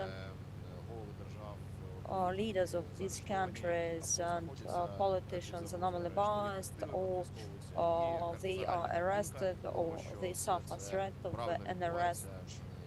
And the current initiatives against freedom restrictions are in place, but for that I would like to unveil as follows. It's far not a secrecy that Putin is fanatical, that the current realia of the Soviet Union that we had in place back in the 1990s just disappeared. It dissolved in time and in space, and the large-scale invasion initiated back in 2022 was a signal for Ukraine to be aware that Ukraine can be totally occupied and it can return to the control of який був заснований в 1922 році офіційно. Безумовно, на Україні Путін не спинився би, він планував повернення всіх інших пострадянських республік до сфери впливу Росії і також створити свою сферу впливу, щось на кшталт з країн Варшавського договору, зони Варшавського договору. Ну, а з Західною Європою, Британією і США він планував домовитися, в нього були всі для цього підстави, всі для цього історичні прецеденти. Наприклад, як Ганна сьогодні правильно сказала, коли в Україні був Голодомор, і про що прекрасно було відомо і США, і країнам Західної Європи, і журналісти незалежні західні у нас були і транслювали цю інформацію, проте вони і це спеціально замовчували, і вони відновили економічні відносини з Радянським Союзом. Чому? Тому що тоді в світі була Велика депресія, була криза перевиробництва, і Радянський Союз був єдиним великим покупцем всього цього надлишкового обладнання, всіх цих ресурсів, які могли допомогти цим країнам і цим підприємствам-виробникам з цієї кризи вийти. Радянський Союз вивозив і за безцінь продавав культурні цінності, в тому числі українські, і на ці гроші купував оптом все це обладнання, всі ці товари, і це прекрасно лягало в канву загальної вигідної співпраці і, ну, грубо кажучи, на Голодомор, на терор населення, на все, що відбувалося, Заходу було плювати. Тому Володимиру Путіну і зараз, в принципі, є на що спиратися, коли він планував свої подальші відносини з... Now Putin also has something to rely on when he was playing his relations with the Western countries. So I was something I say about the processes that are taking place. But now I want to speak about the price of victory in this narrow part. This war that is waged for 12 years already, that our warriors pay. Those warriors who were happy to survive in the battlefield, but who were unlucky to get into the Russian captivity, the Ukrainian prisoners of war. Now we have 13,500 Ukrainian prisoners of war. Of course, it's not true. It's not realistic because we had a lot of instances when the captured soldiers were not registered according to the rules of international law. They're just being put into regular prisons as civilian criminals, and nobody knows that they're prisoners of war indeed. But even those who have this status, they live through various violations of their human rights. They're being killed, they're being tortured, they're being raped using Russian criminals. There were a lot of reports already about this from the people who managed to survive and return, and following medical examination of the repatriated bodies who died in the captivity. Here is our INS network. In our Center for Ukrainian Victory, we concentrated on the problem where the consequences are not so fast and demoralizing, but very important. It's the issue that the Ukrainian POWs are deprived of medical assistance where they are kept, and the consequences it brings, particularly those Ukrainian warriors who get into captivity with severe wounds or simply wounded. They are not provided medical care. We had an interview with those ex-POWs who are paramedics by education, who can give a description to what was happening, qualified judgment of medical professionals. So according to this data, those severely wounded and in captivity, they were sent to specialized hospitals, but only for them not to die here and now, with open wounds, with amputated limbs, amputated far from being correct, where they could not have amputated and cure in hospitals, occupied territories, and in Russia that was taking place, were brought to Olenivka, and most of them died after that. Those with light wounds or medium wounds, they were not kept in the hospitals where they needed to have stayed. Some of them died, some of them became disabled, even those cases where they could have been saved with light surgeries, and people could live normal lives. Those people who got into captivity with serious chronic diseases, with HIV, they didn't get any therapy. There were cases when HIV positive people died in the captivity locations. Also, there people with hepatitis and other infectious diseases, and in the 21st century stopped being terminal. People are not dying from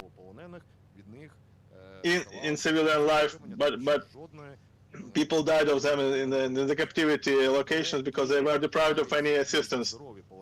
But even relatively healthy POWs got damage to their health, either because total absence or undue medical assistance.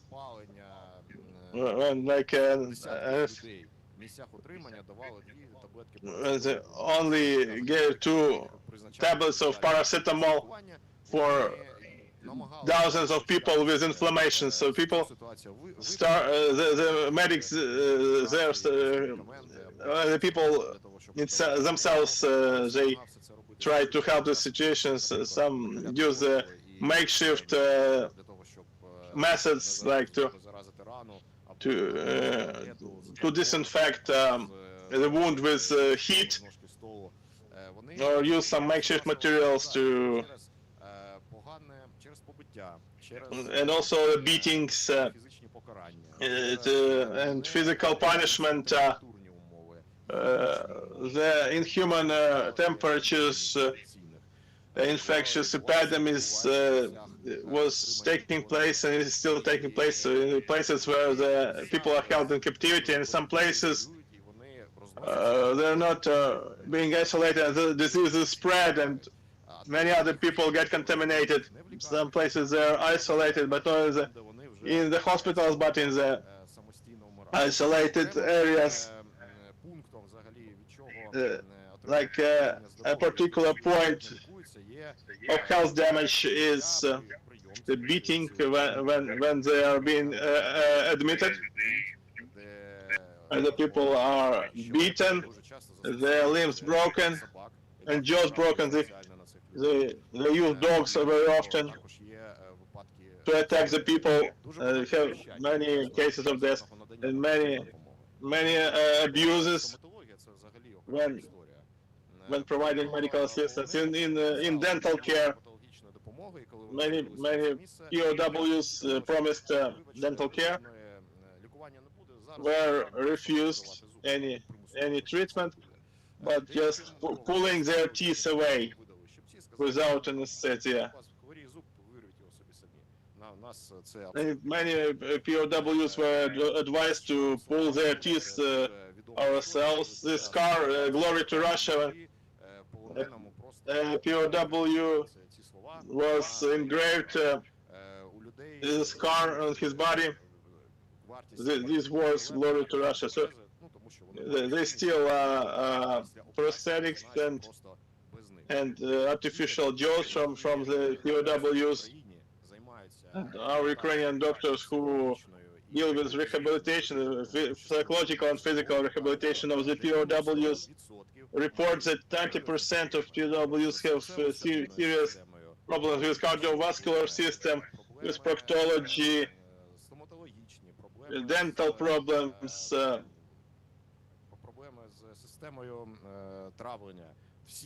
digestive system problems. So actually all systems are damaged.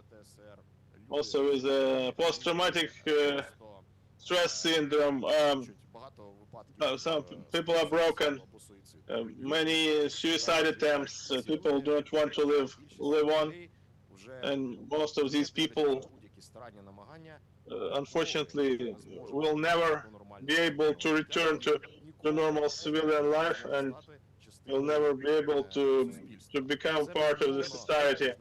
Of course, these are the war crimes, international crimes, according to Article 8 of the Rome Statute. But if we draw a line between what is happening to the POWs and Ukrainian children, it's very obvious that Ukrainian children, they try to root out Ukrainian identity from them.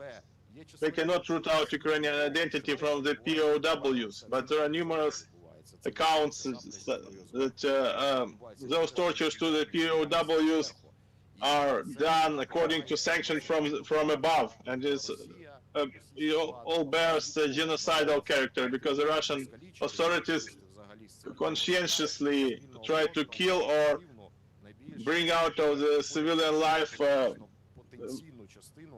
the most economically, potentially viable part of future Ukrainian society, the Ukrainian warriors who went to defend, came to defend their land.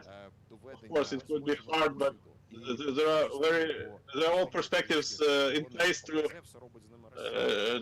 prove the crime of genocide on part of Russia that it is doing to us. What I would like to finish with, one of the POWs who I talked with during the interview told me that when he got into captivity in Olenivka prisoner camp in 2022, first the attitude to them was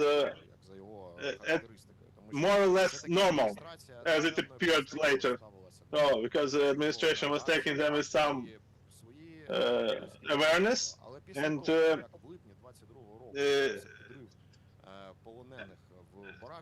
providing them services. But when in July 2022 there was an explosion in the barrack, after which most of the POWs died, and there was no reaction on the part of Western countries. So he talked to one of the administration people. He asked that guy whether he was afraid that they would be punished for such inhumane attitude. And that guy told him, well, where are those Western countries? Nobody cares about you. So I would like to make it a point that part of responsibility for what is happening to the POWs, and that it continues to happen to the POWs, is with Ukraine's partners. Because due to their precaution and fear to act and do something that will force Russia to stop these foreign violations of international law and to assume responsibility as a state, this all continues to happen. So I would like to draw attention to this point of Ukrainian tragedy that is happening today, and ask you to consider this and contemplate further actions. Thank you very much. запрошую до слова Юлію Кириченко. I'd like to invite you, Ms. Yulia Kirichenko, co-head of the Council of Renovation Package of Reform, head of Constitution Law Projects panel. So, Yulia, when we are talking about war and Russian terrorist methods on one side and everything they do, and we see the negotiation process. Відмова України від території, проведення референдуму пояснюється як нам, як необхідна умова миру. Але до вас питання щодо конституційності цього референдуму. Тому що для мене, We speak about the constituency of this reform. I have a concern that the referendum regarding the territorial integrity of Ukraine, denial from territories remains the Crimean illegal referendum. Do we create sort of precedent where with our hands we will create something that is a collision with the current constitution? So what is the question? Don't we set up a precedent for ourselves where denial from different territories in favor of alliances or enemies will present violation and violence? That is the issue that no one has ever examined. Thank you very much for your question, and with that I would like to say thank you to organizers which set up this event. On the 19th of February, since the occupation of Ukraine started with the Crimean events, the reports of soldiers and the interested parties involved into these issues pose such a question as to how to combat the Russian in this war, and at that how to prevent ruining of democratic states. We can destroy the empire only if we preserve the current democracy and the democracy at post-war time. And as an expert, I would like to say that it will be hard, since what Russia did before, it will undertake even more effort and involve more resources at post-war stage.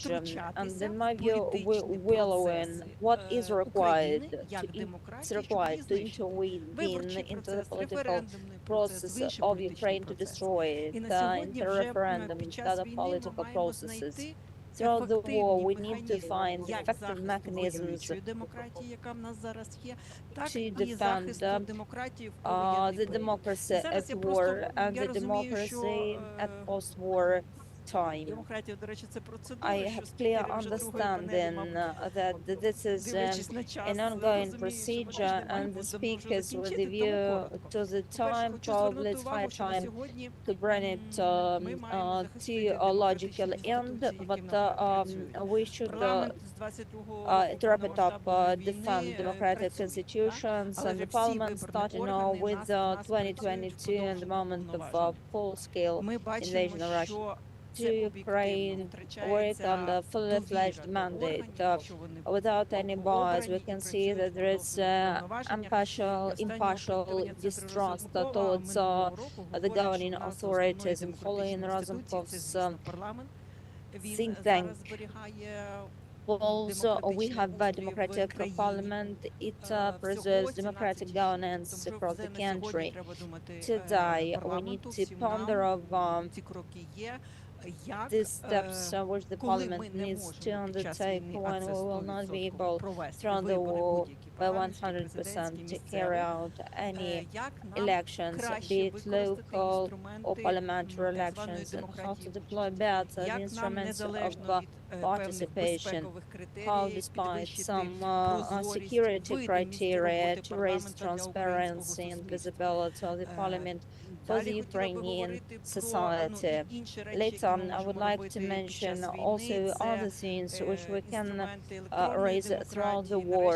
Those are e-governance tools, which, in my view, should be reshaped as opposition to the current state of things.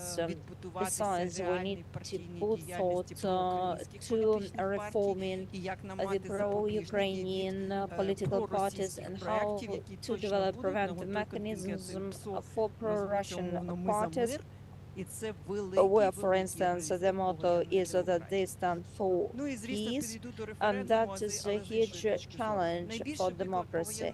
At that, I will switch naturally to the ongoing challenges. The first challenge is to carry out democratic elections. Primarily, this is about parliament and president and local governance authorities. But the challenges in place are multiple. Today we will not cover this, but I'm really glad that in the parliament there was a very inclusive group that works on a very complicated framework that is unprecedented. We cannot take any country as an example and do sort of a copy-paste exercise to ensure the fully-fledged rights for the soldiers, we have for the IDPs, and people from abroad could live good life.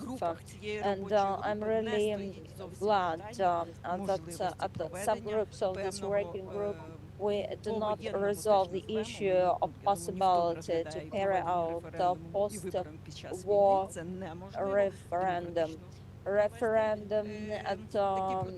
the time of the war is impossible since it will not be democratic. These instruments of direct democracy are not applicable in the times of the war. And as a constitutionalist, I would like to say that once we choose tools which in middle range set out middle-term perspective, let's say for constitution, the very last weeks of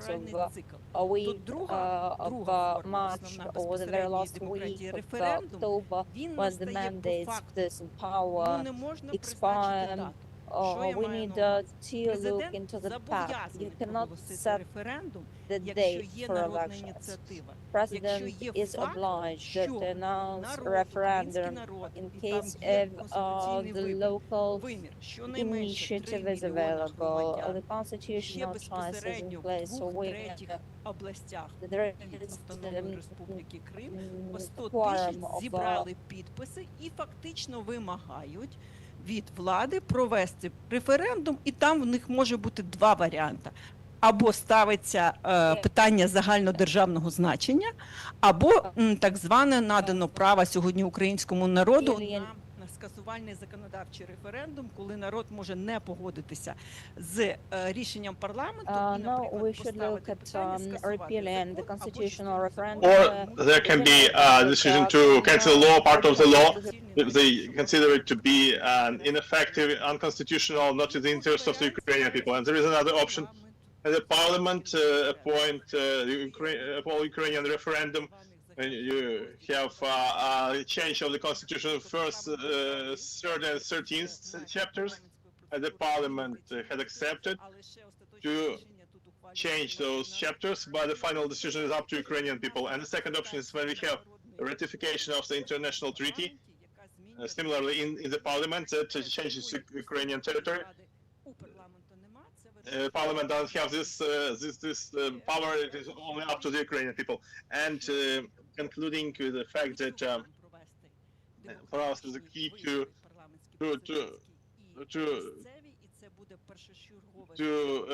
hold the parliamentary and local elections, because we have been working very long in this authority, but we cannot combine national election with a national referendum. It cannot be done at the same time. Thank you. Dear friends, Dear friends, I would like questions from the Please, if you have any conference questions, if you have and any comments to our representatives, speakers, thank you. From the Простір Свободи organization, I want to react to Ms. Yulia Kirichenko about the referendum. I share what she said fully. I'd like to call on the leaders of the civil society, Opora, etc., the organizations who have authority in constitutional law and in election law. Let us just notice the elephant in the room. Not talk abstractly, but to respond to the statements of our president, because it's correct that Ukrainian society has provided support to the president in withstanding the pressure of Russia, and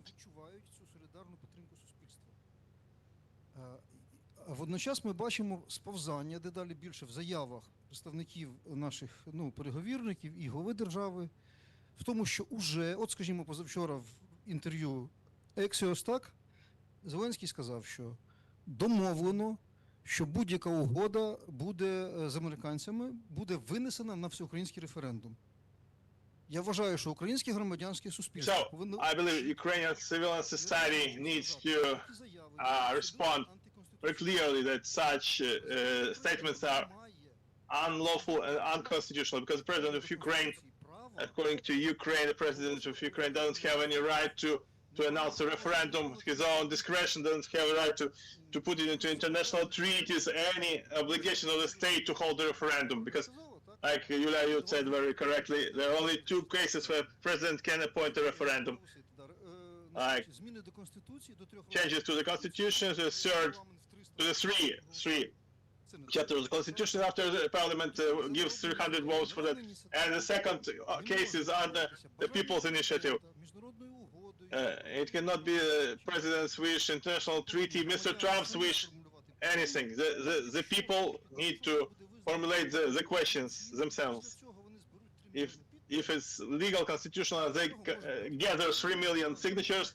After that, the president needs to announce a referendum. So, in this statement that has been spread here, the accents have put very clearly, if you want the country, of course I share what Larissa said, it's really very similar to the referendum in the Crimea, in Austria in 1938, and in Nazi Germany, or in Belarus. This referendum would approve very doubtful treaty, something that is not approved by the people. It is approved in an anti-constitutional way, and the president, the head of state, has publicly announced this anti-constitutional action that needs to call for the society reaction. We may be talking about like holding back the time, but everything has its limits. There are some texts probably which had been approved, and somebody will sign them, and we will have no way back.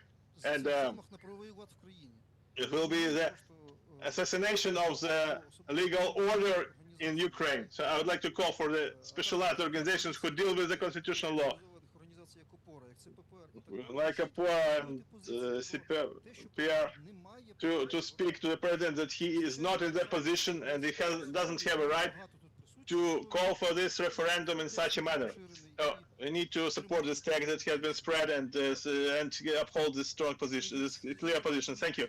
Thank you. If you have the comments, if anybody wants to comment, or anybody from the audience who wants to give a... Нас не попередили, ми завжди тут проводимо заходи, що тут дуже холодно. Guys, we haven't been warned that it's very cold here. Please put on your coats.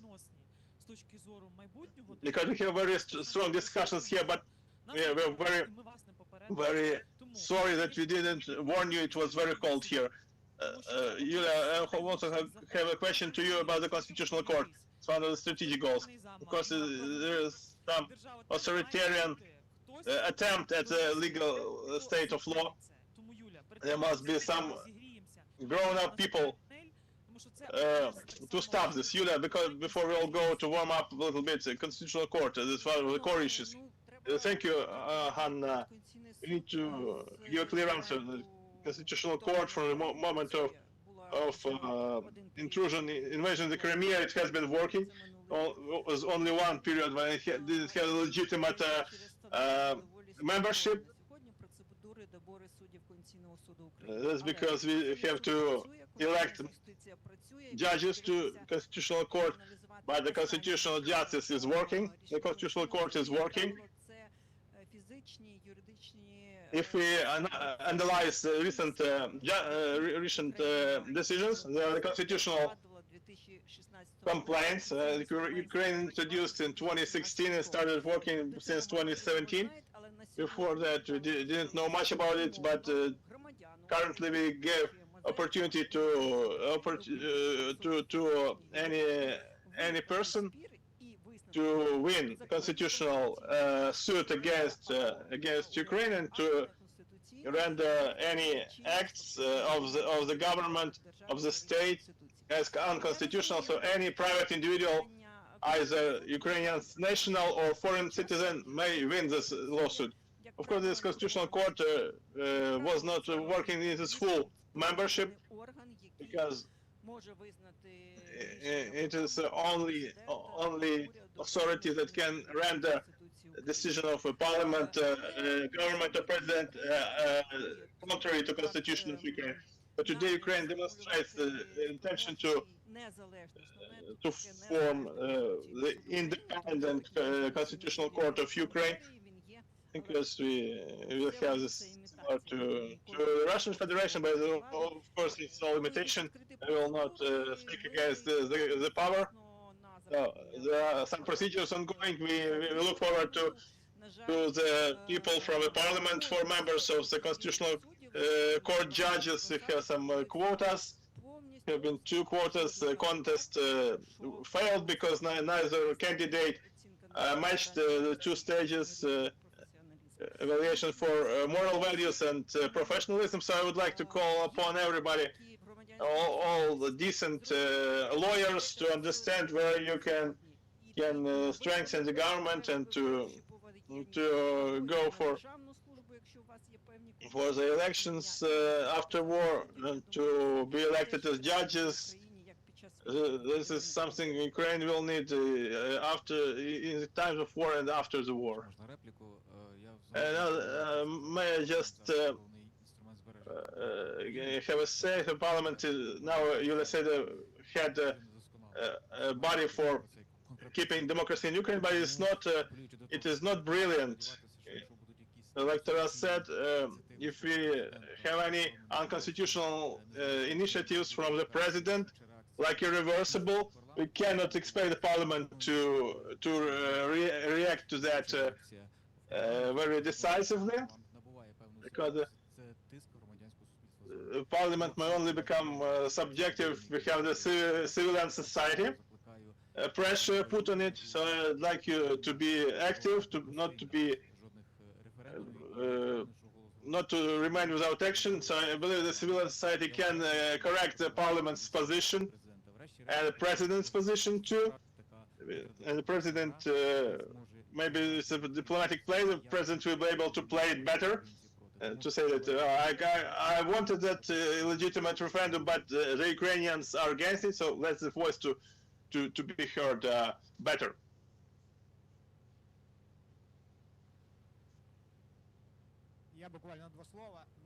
Like a couple of words only on my part. I also believe that насправді ми ж в історії України мали тільки 2 референдуми. Один 91-го року, який зіграв консолідуючу роль, бо він затвердив легітимне рішення Верховної Ради голосом народу. І був ще референдум Кучми. There was 2 referendums when the democratic voting was cast, and the Kuchma time referendum, which was held, but later Gangadze was killed, and everything turned into sand. Ті менші були. Мені здається, є один нюанс і в цій I заяві guess that багато there is правильно one сказано. detail, and in Небезпека this цього announcement I said референдуму, that ймовірного, якщо він the пройде hazard of this політичної дії, referendum полягає в тому, що він probably I може will start with the side effect делегітимізувати референдум can 91-го року. delegitimize Там в the тій referendum of понятійній угоді 1991, на since 20 in пунктів, the яку там treaty Кремлі написали, covering 20 є перший items пункт, that де was написано, що deliberated, суверенітет there is України provision when підтверджується. Ну, saying підтверджується, that перепідтверджується. Слово ж можна democracy змінити, правда? of Ukraine І це has означає, been already що assured. у разі, It коли can be assured такий or пункт чи reassured. інший буде And винесений, this то ж його means можна that буде when on трактувати, skeleton що of він this фактично key накладається на той items, референдум, який буде в there will 91-му be році, an там же overlapping полягає. force Там of же, one мабуть, буде item пункт over про якусь вільну another, економічну and зону. in this case, Чи про there will be спеціальну necessity зону, to set чи up про some free відмові economic території. zone, Якщо some суверенітет України specialized zone, підтверджується, or то refusal трактовка from буде the така, що Ukrainian буде territories. підтверджений в If the інших referendum територіальних is межах. conducted, it І про це will be треба написати в заяві. confirmed Небезпека in полягає other в тому, що ми можемо territorial своїми руками areas. The hazard is охоронити that with референдум our own 91-го hands року. we can bear a referendum of 1991. Друзі, я насправді дуже дякую Dear пані friends, Ларисо, що за I'm такий вступ, тому що grateful це таки to певне Larissa дежавю since між this вторгненням в introduction Крим, was повномасштабним, sort і те, of де ми знаходимося зараз. déjà vu Тобто, of поки Україна Crimea's тримається і йде penetration на into the поступки, current ми фактично Ukraine, запобігаємо where сценарію Третьої Ukraine світової. is Тобто ми open його to відтерміновуємо, concessions and the хоча на нас current де шалений тиск. stance of things Тому resembles зараз я that of хочу подякувати war, всім, хто сьогодні прийшов World виступив, War роз'яснив ці важливі initiation. питання. That І is why ще I would раз, like to в extend мене заклик до gratitude to президента, everyone до who is офісу with us. президента, до And I would like уряду. to urge Не ми everyone, маємо the збирати office of сьогодні the такі president, the обговорення, government, які and доленосні everyone. для It's держави. not Це мають us робити МЗС, інші, no, і who should робити pull up the серйозні effort of the питання, interested як parties. ми ведемо That's перемовини, the яка в нас Ministry of Foreign національна спільна. Affairs, Це має відбуватися на which державному should рівні. Бо ми raise the говоримо про issues of державу. how Тому що для Росії at the важливо local не level просто забрати we Крим, should Донбас, develop our і от те, що international нам кажуть, ще position. віддасте It's зараз not ці only території, about ми вже це чули. Як denial правильно Лариса from сказала, вона Crimea, про the Криму, Ukrainian коли не пускали territories. тоді And Джемільова і Larissa Чубаров, put it то все rightly забудьте про that це. when Тобто, не маючи Miracle or жодних someone безпекових else гарантій, sounds хоча it ми when розуміємо, we що do not Україна have any стала security єдиним дорослим і guarantees, реальним there is an гарантером для understanding тих, хто that Ukraine сьогодні has become the хоче single нам щось warrant гарантувати. for Тому those who мені want to здається, extend що some сьогоднішня наша guarantees for us дискусія today. це так само For заклик до that, it президента seems to з me точки that зору, що є current на кого debates опертися. Головне from не the point потрапити of в пастку цих those історичних whose shoulder імперських can stand by капканів, will коли нас не то, що звертали resemble не туди. Ми an вже пережили effort of голодомор, becoming геноцид, зараз інший traps of геноцид, і про це emperors. We говорив have Андрій, already ми survived доводимо. З точки зору genocide. Now правової, we чому face російська the terror of агресія another – це genocide, геноцид. and Це дуже важливо. we Друзі, have 15 already хвилин qualified it надійтеся today і why the повертаємося, бо Russian наша друга policy панельна is дискусія, pretty вона much не like менш genocide. In 15 стратегічна, minutes, we'll be ніж та, back яка after a була coffee зараз. break. Тому давайте That will be оплесками not зігріємо less strategic наших than the спікерів. one we had now. That's why Ось, let's applaud чай, to our каву, speakers бутерброд, today. беріть чай з собою Coffee, сюди і назад. tea, snacks, takeaways are available. Take them with you and get back to the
start developing in accordance with our dreams that were part of Ukrainian society. But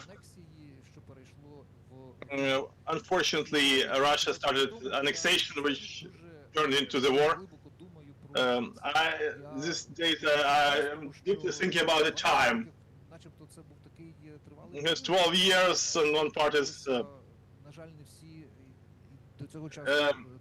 lot of things happened. Many people died and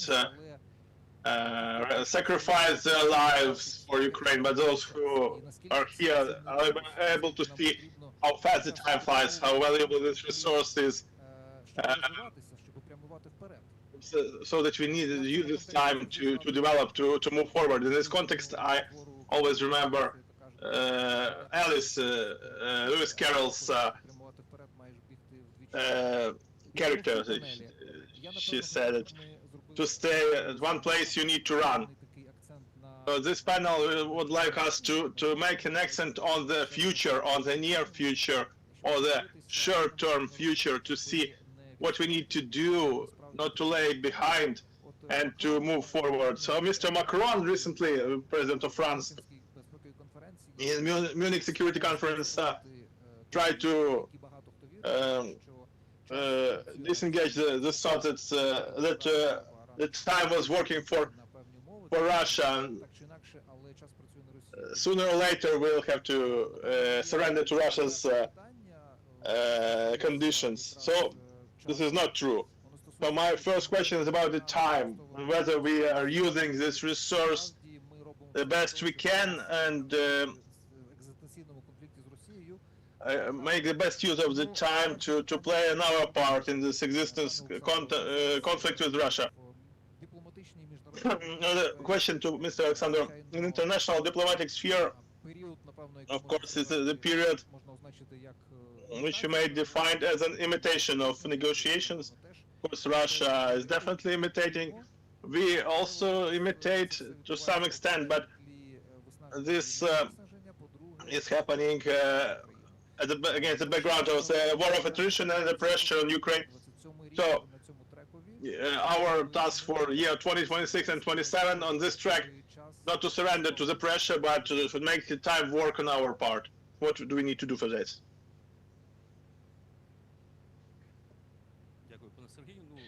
Thanks, Sergey. I need to confess, I also stem from Donetsk. I have reached to the Crimea when my ancestors were in Crimea 2,500 years ago. There were no Russians. Thank you, Mrs. Hanna, for putting Crimea in the headlines from the point of view of fighting the empire. So this is the center of gravity, obviously, from this point of view. Now, proceeding to your question, it's very simple. If you rely on theoretical decisions, one is surrender of either party, the second is win-win situation. It is not about Russia. Zero-sum game is their strategic thinking. The third one is when continuation of conflict doesn't lead to the desired result, but we lose resources. So authoritarian, totalitarian regime is ready to destroy its infrastructure and kill its people. And the only tangible option to put an end to this war, I don't believe in peace, is make Russia incapability of one parties to continue the war. For instance, inability to generate forces and tools.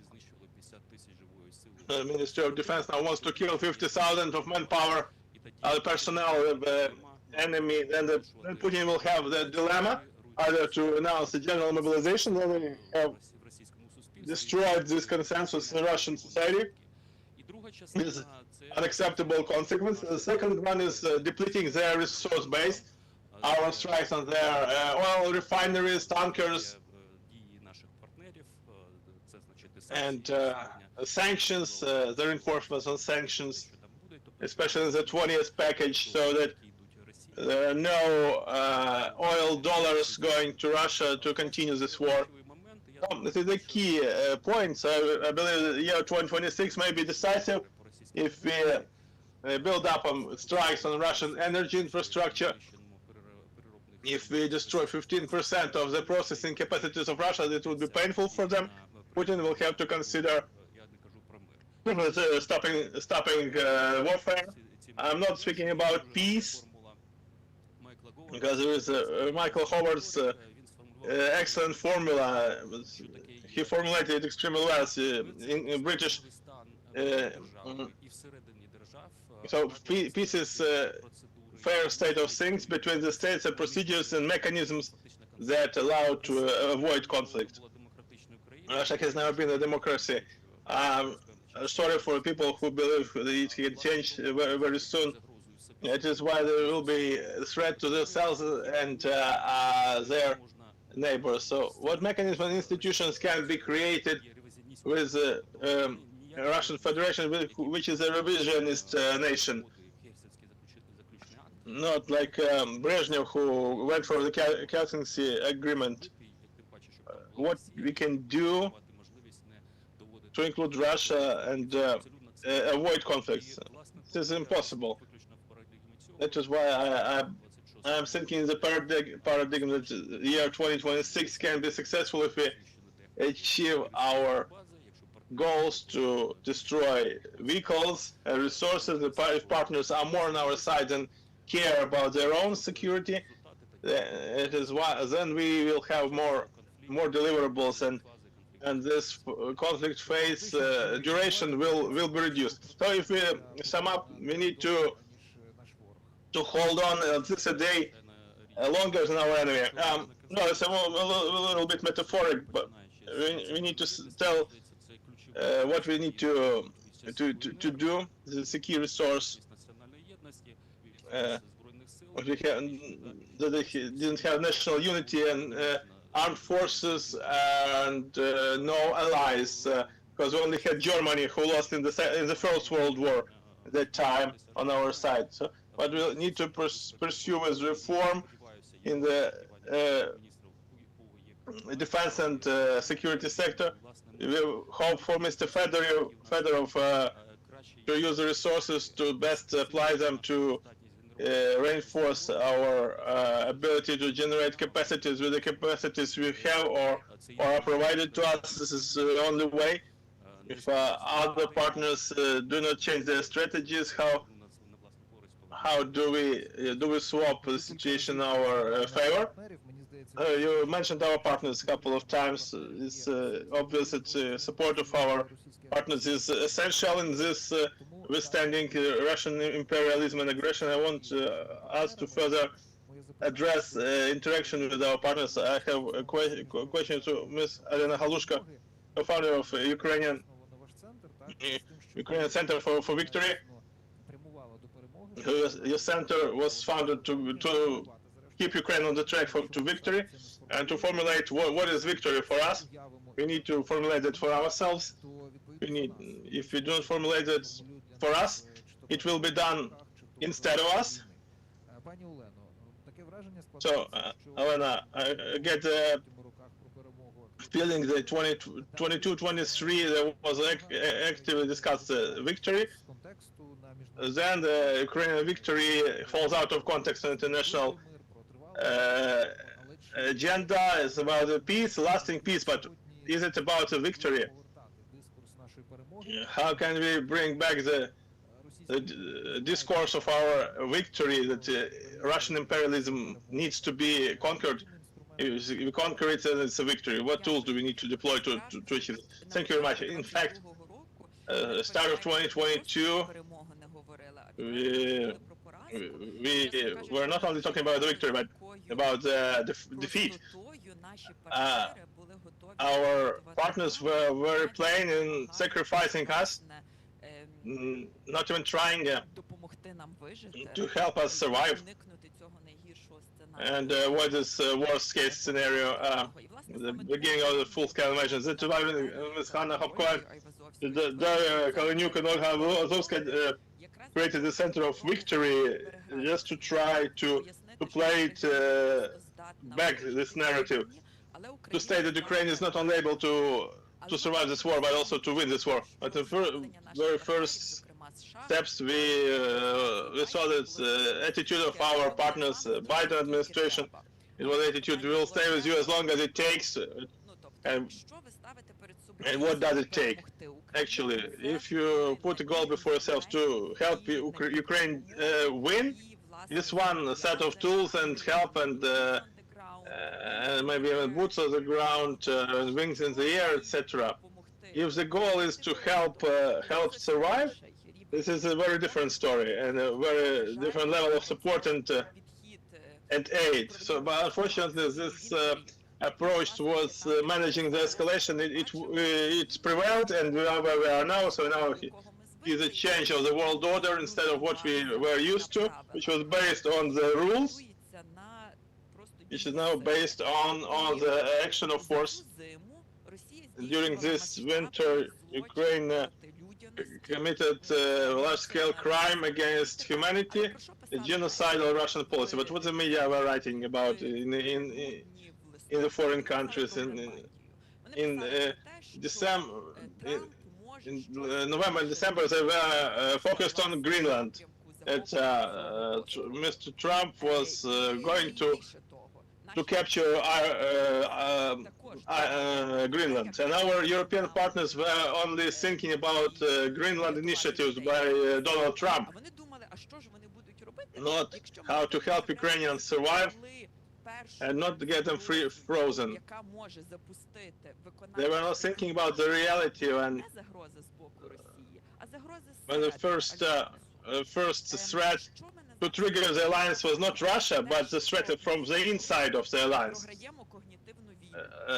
What scares me a lot now, we lose the cognitive war. We allow Russia to create a reality where many of us, many of those I have spoken to, our partners, are truly discussing the scenarios when we have the peace deal, Ukraine really loses its sovereign territories that Russia tries to capture for 12 years and had failed. And this somehow is supposed to bring us peace. People are talking seriously about this instead of talking of how we dismantle this Russian imperialism, because it will go back to us every single time. In such moments, I always repeat and explain them why for Ukrainians dignity is not an empty word, especially these days when we commemorate the revolution of dignity, anniversary of the revolution of dignity. Many people have had revolution of dignity in their history, but alongside the revolution of dignity, our partners are going for this kind of peace. But we have to deal with that. We have to know where we are at the moment. First, in my opinion, since 3 years we were focused on getting resources inside Ukraine, because the war of attrition, the war of resources, and whoever loses the resources first will break. So when we started our campaign, Make Russia Pay, to get the 300 billion assets of the Russian central bank, Belgium has blocked it all in December, but we will not sit back, and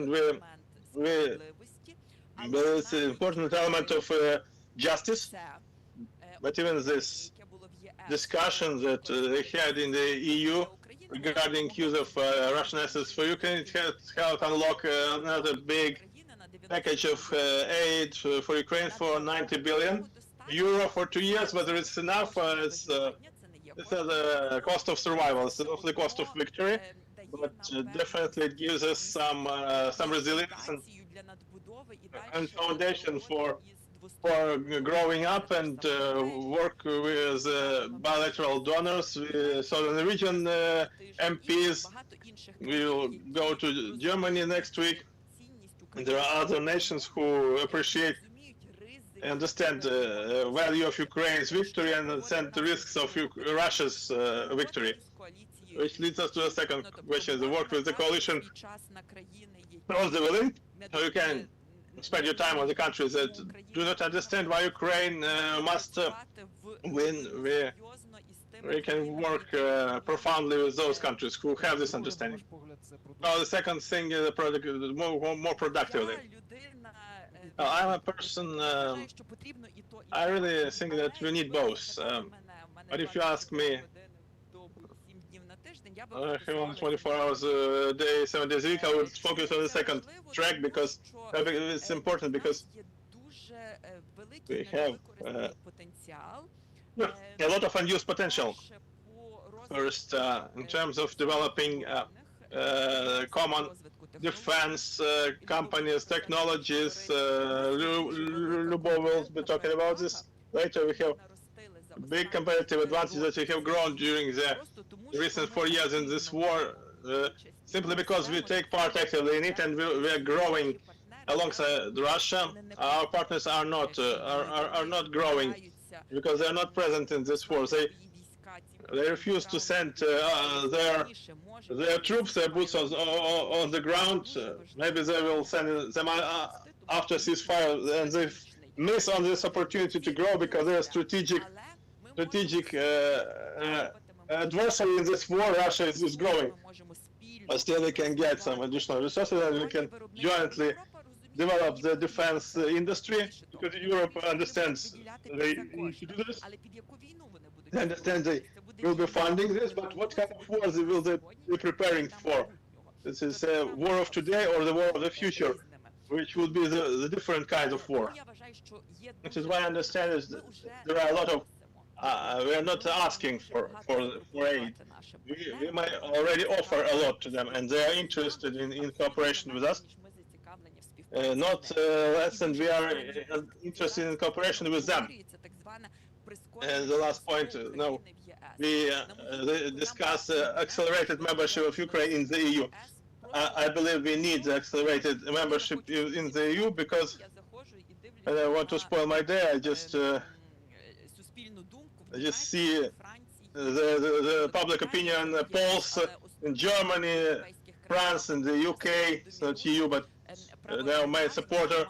The right-wing radicals are very dominant there, and they have opportunity to get stronger and to get more power in the next election. So we have very narrow window left to do as much as we can to bring ourselves to the cradle of Europe and integrate in the European Union. But the communication part of President Zelensky give us clear date, no requirements, no reforms, is counterproductive, because there is a clear plan of 10 points, reform of the rule of law area, end of December, that will reinforce our internal capacities. It's a reform of the state investigations bureau,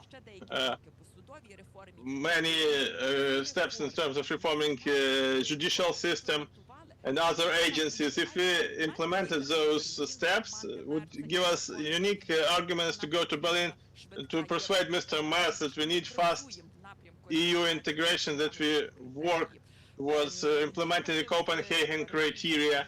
We would travel to Paris, to Brussels, but unfortunately we do not have this in place currently, but it's our homework and we need to do this. Alena, yes, this looks like a plan to run twice as fast in 2026. We could wake up to good winning of time. Then I would like to invite Mr. Bob Shipovich, head of Dignitas Foundation. You were abroad at the time with the US. тільки під час Революції Гідності, але і в дальші періоди, і створили досить серйозну мережу і адвокатували питання України. Тому у мене, напевно, до вас два запитання. Перше, оцей досвід, враховуючи ваш досвід, як можна сьогодні, наприклад, в тих самих Сполучених Штатах Америки, де ви тоді мешкали, як можна сьогодні адвокатувати Україну, так, щоби, ну, ми розуміємо, що напевно, Трамп, ідеї мага-спільноти, вони досить суттєво that in the US there is the Trump community that's is in deeply involved into the home affairs. But speaking about the home affairs in Ukraine, how to strengthen current capacities, 2 or 3 tracks where we need to push so that within 1 year we could have a good advance forward. Thank you, Sergey, for your question. Probably I will briefly get back to the previous conversation that we had regarding partnering countries. How long are we going to name in a complementary manner EU countries as complementary partners, complementary partners are those who donate, but the same we can say about the countries which allocate 0.5 of the GDP into the army capacities of Ukraine. At the moment, for instance, we expect that there will be strengthening of capacities to combat the story of the east of Ukraine, then contribution to the industrial development of the country and recovery. There is no partnership. Europe does harm to itself. The EU leaders do not learn from this war. Now we speak about some multi-ethnic army of NATO that won't exist any longer. The Ukrainian Ось це є армія НАТО. НАТО, яке в нас в Конституції написано, куди ми прагнемо. Мені здається, що тут вже треба навпаки говорити про те, що probably it makes sense to claim that without the Ukrainian army, no Europe will exist. Since the Russian Empire will not disappear, it will never stop in expansion of its boundaries. There will be no democracy. Якщо вона перестає розростати, вона просто колапсує і зникає. І тоді там виникають нові імперії на її місці і так далі. From time to time, these emergencies will arise, and out of all the countries which learn a bit from this experience the United States of America. Under Trump's administration, the Ukrainian experience is the most valuable. The American soldiers in Ukraine do not participate actively in the military campaigns, but yet they are here and they learn by doing. The Americans are involved into manufacturing of weaponry, and they collect data for the technological companies. CIA is with Ukraine, starting with the first days for the invasion of Russia to Ukraine. Or earlier. But representatives of Ukraine abroad, they went to the West, they were there, and they dragged out some data from the foreign practices, and they also landed these practices when they were back in Ukraine. Where Ukraine becomes a contributor of security, they could just make a glimpse of what's going on here. And meanwhile, the European armies were expecting peacemaking efforts, success in Ukraine. We should learn how to advocate in the manner the US does it. Ukraine has a valuable resource. Unfortunately, it has become the most powerful range in the world, where top-notch and cutting-edge technologies attested. That is the landscape where the improvement of all the current weaponry is underway, and I believe that the Americans have concluded that following the past when not all Patriots intercepted missiles, since Russia continuously improved its technologies, Patriot never changed. And now, after consolidating military data, the reps of the U.S. manufacturers are in Ukraine. They learn and they improve their technologies. These companies penetrate the country, they review and plan cyclical development, and it seems that in the U.S. advocacy is about having strong partnership. Ukraine is a strong partner. We do not ask for assistance. We came up with a proposal of cooperation and partnership in development of technologies and improvement of war tactics and strategies and improvement of all other tracks underpinning these endeavors. All right, and the second question was about weaponry. What is required to be present and to provide impact? The unit set out the objective to destroy the Russian, but probably that we shouldn't forget that the enemy also learns and gets adapted, and more the enemy deploys new technologies. And if to look back at 2022, 57 Russian soldiers were killed, and that produced a significant effect. Now the situation has changed. Russia deploys robotized technologies, nanotechnologies, and in terms of attacks towards the Ukrainian cities and towns, you will see that 11 people were killed, and this will reflect positively probably at the first frontline tracks, but it will not have any dramatic effect on the overall landscape. But the main thing is not to make it up for the shortfall. We need to learn how to ensure scalability. Ukraine is much better against Russia in innovations, but from the point of scalability, we lose. Best technologies are born in Ukraine, but Russia does scalability. We could observe that at UAV and UAS systems. Now we stand a risk of repeated situation where the Ukrainian much earlier started to use radio electronic warfare tools were robotized equipment attack, and no pilots are required for that. That is why this is prerequisite for our conclusions following the previous failures. We should hold at stake that the procurement for this year proves that UAVs worked well. Let's procure 1 million UAVs this year. Let's include radio electronic warfare tools. We forgot about these devices.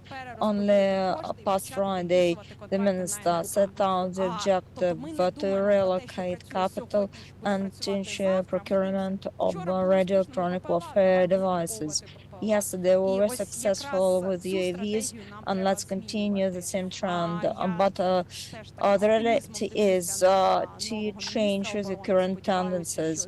I have high optimism for the current minister. We will have these needs in place, and the Minister of Defense will revise these needs, and the current trends and technologies and development will be counted. But the legacy of yesterday will be out. All right. Speaking about the basis of the current state, this is the army, and the society relies on the army as well. And Svetoslav, the question goes over to you. Taking previous years, the legacy of your institute demonstrated that the Ukrainian people demonstrate coherence, and that is why we would like to hear remarks or your assessment regarding how your society can keep together to be able to continue the war, to enable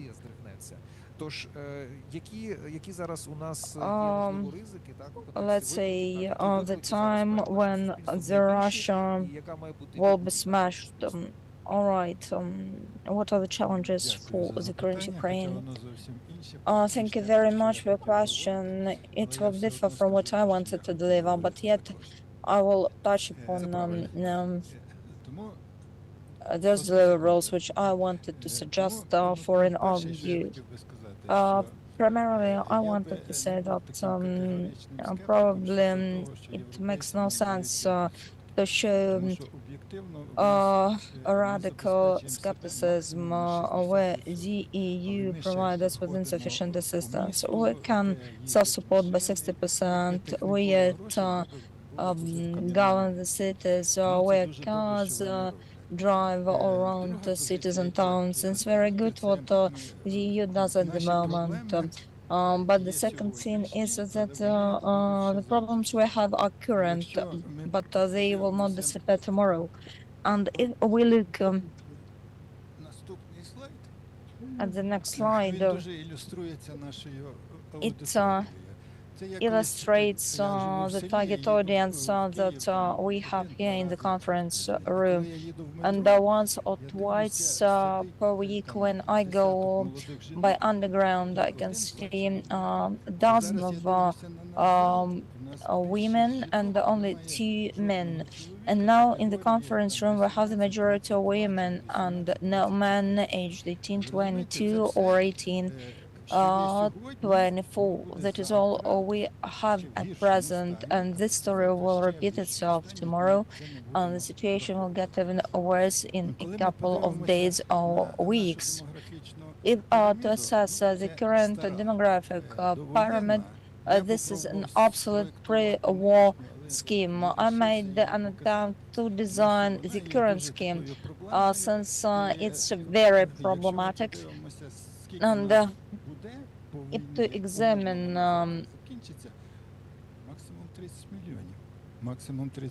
what we will have as an outcome that will be maximum 30 million.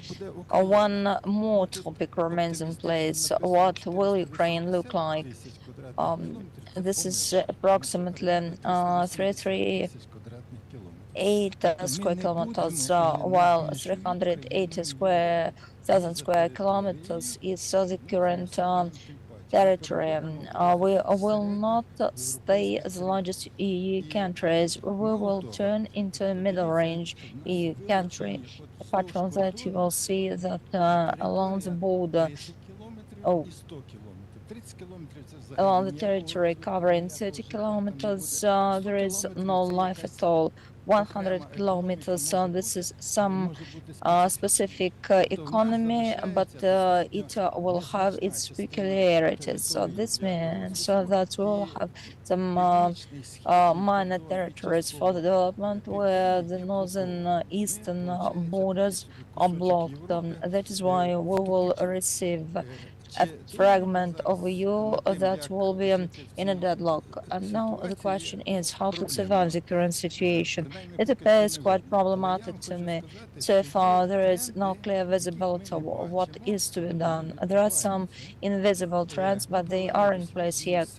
And following the survey done for 7 regions for business and the local governance authorities, we could pick up a new trend in transformation of the Ukrainian local economy. We carried out the deindustrialization where 59% of export belongs to the agrarian operations, where 10 years ago it made 19%.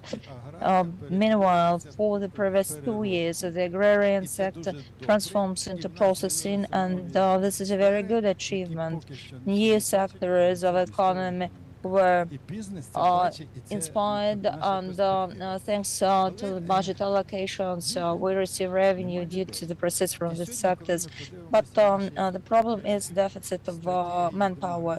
If to assess the demographic development strategy, when it goes about relocation of 5 or 6 million Ukrainian people to rebuild Ukraine, where'd find them? India, Pakistan, or elsewhere? The Ukrainian would maintain, since this will dilute the Ukrainian nation. There are some countries which have little population, but they are absolutely classy in their lifestyles. Yes, so there are some countries of such pattern, Finland, Australia, NATO countries, Taiwan, but this country will differ significantly toward Ukraine. Has enough. I'm sorry, there is a technical glitch. The speaker doesn't know how to get back to the previous slide. Let's take Canada and Australia. Minor population, big territory, high GDP, and heavy extraction volumes. In Ukraine, we have minerals, these which are in the occupied territories and which are under continuous threat. But in what way? To secure higher GDP and living standards, Finland, etc. Innovations and high value, added value. Now, getting back to the current situation, we did research, and the research shows that paragraph 1, that is deficit of manpower, catastrophic deficit of engineers and specialists in maintenance services. What about education, training, and qualification requirements? Probably quickly. I will go over it, saying that we have 121 universities in the country. Top universities are Taras Shevchenko University of Kiev and Kiev Polytechnics. In comparison to the top EU universities. A key problem is that the number of students which drops, but the number of universities does not decrease.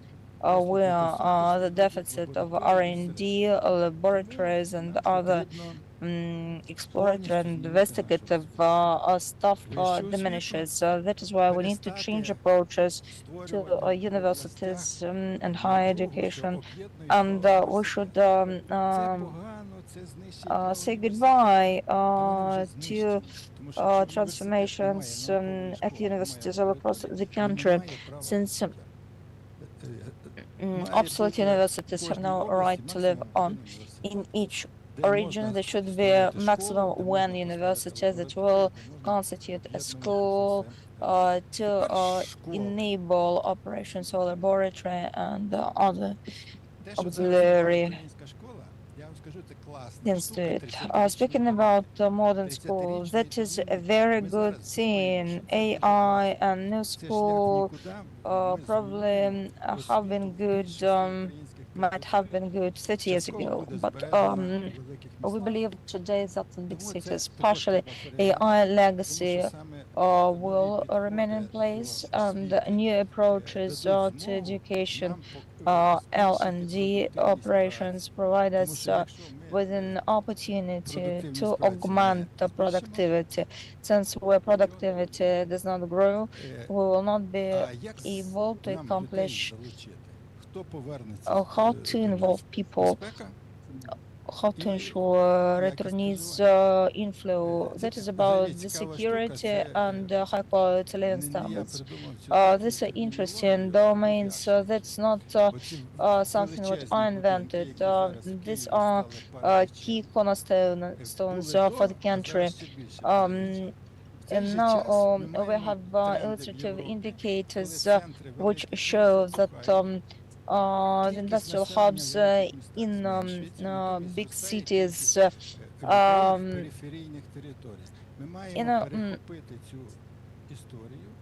they collapse and the number of people working for them decreases. That is why the middle range cities and middle range countries and middle range towns within 15 kilometers from business hubs will provide for new opportunities for the uniform EU space, and that will be also comfortable for the pensioners who want to have the elderly people comfort while living in some place remote from a busy city. To conclude, probably I will come up with the philosophical wraps on the current war. This is quite a tragedy when at the war we face indeed very bloody fight, and when it's manslaughter. And speaking about our response, if we are untimely intervening into that, there will be huge losses in place. And apart from that, there is a super poor reform in terms of investment attraction. The investment strategy will not work since it will overlap and prevent access to investments since it was designed for other patterns. We want to have some deadline for rejoining the EU, but there are some timelines which provide for strong dividers from future achievements. Парламент втомився, місцеві ради втомилися, всі давно обрані. Because the parliament is exhausted, local councils are exhausted. We cannot re-elect anybody, but without changes we cannot expect anything to come after the war. So we need to elaborate the tool set,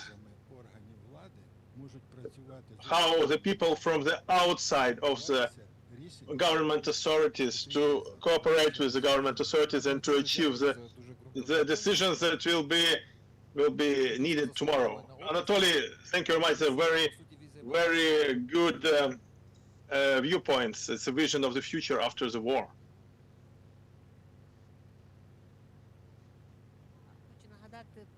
I'd like to remind you of the letters from Utar, who by Panteleimon Kulish. It supports your opinion. We were doing the magazine. We were illustrating it with Mr. Kulish's piece. He was talking about the broad settlement. And we really go back to the people who were thinking about Ukraine differently a long time ago. Thank you very much, Ms. Livshina. I'd like to have the mic and either to ask questions or to share your opinions. I see many people wanting to share their remarks. I would like to give floor to Lyubov and then to Alexander.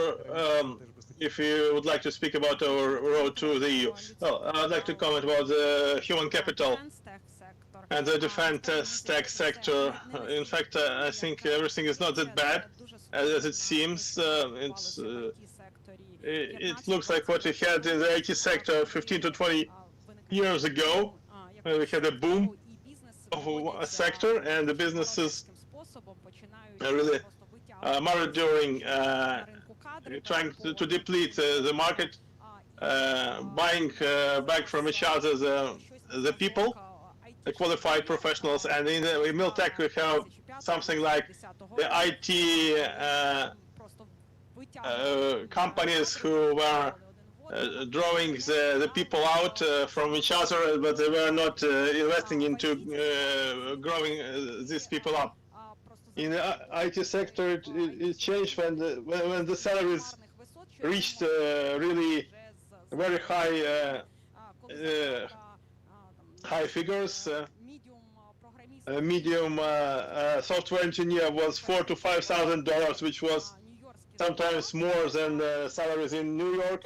And then the sector started self-regulating, and the companies started investing into growing their own personnel, cooperating with the universities, and within 1 to 2 years we'll have the same situation in the defense sector, because now the companies have just bought back everything they had.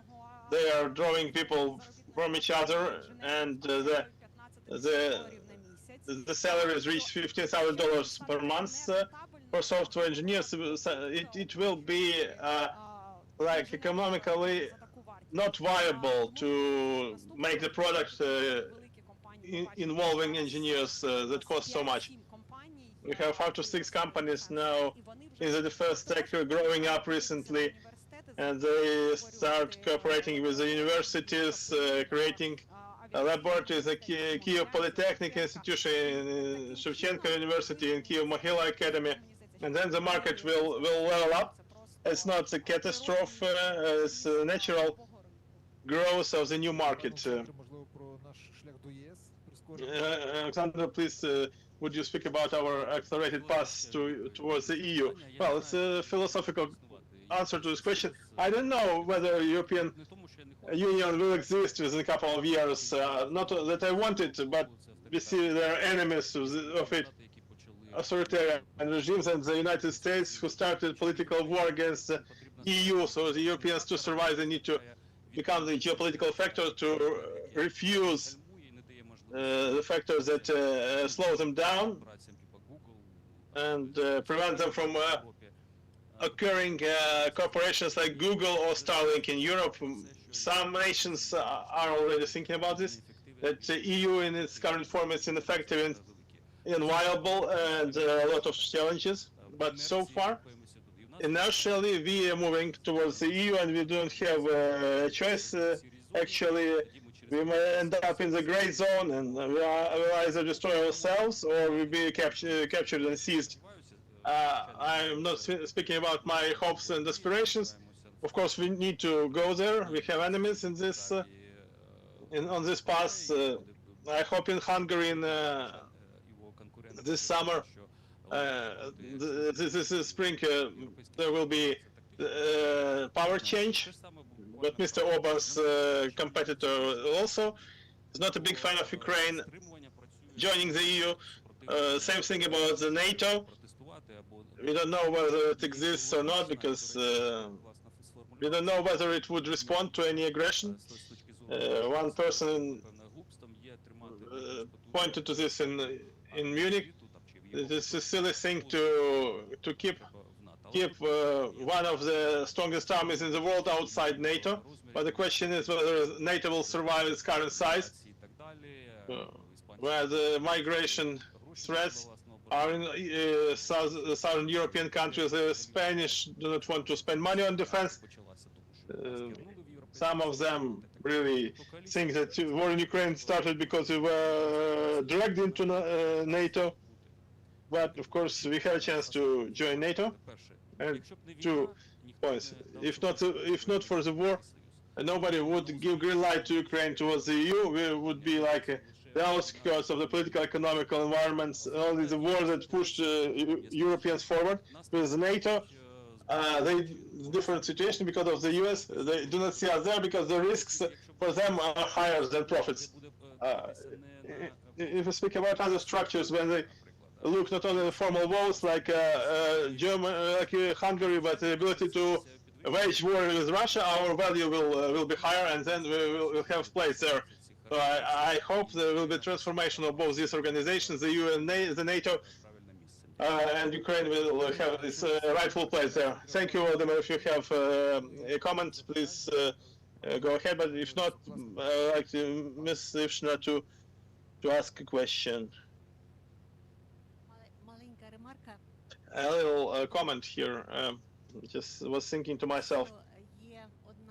There is one idea if we do not have an excellent prospect of becoming soon members of the EU, and it's very ill, like you say. Presently, nobody has ever tried elaborating the idea how to merge the idea of monarchy and membership in the EU and become member of the British Commonwealth. Why not? We can just be contemplating this. We could join the biggest diasporas under the British Crown, and we will have this widespread settlement, high-speed internet, and we'll be better integrated into the global processes. Sometimes, you know, most fantastic ideas come to life. We're just not speaking about this Commonwealth here, and this widespread settlement will happen in any case. And there are some things that really prompt us that this idea can come to life one day. Volodymyr, I'll continue what. Like to continue what Larissa said with her broadband internet. Of course, it happened once. It's about the defense settlements in this Ukrainian steppe, 16th, 17th century Ukrainian history. I believe it's something that really awaits us in the future. On this element, you like in your scheme our armies. If we want to exist as a state, as a nation, we only can exist on the militarized nation and state. So the army will always be the great factor of our future if we should happen to have it. The army in the war, etc., army plays crucial part. Our modernization. Lvov put it brilliantly. What fever it is in the militech now. In the defense industry, so it's big time, and it was possible because the state lifted all those restrictions, and Ukrainians really performed very well. So, and this is how we enter the Western world. Why they would need us? We would need to become this siege in the border with Europe and Asia. Anatoly, the floor is yours.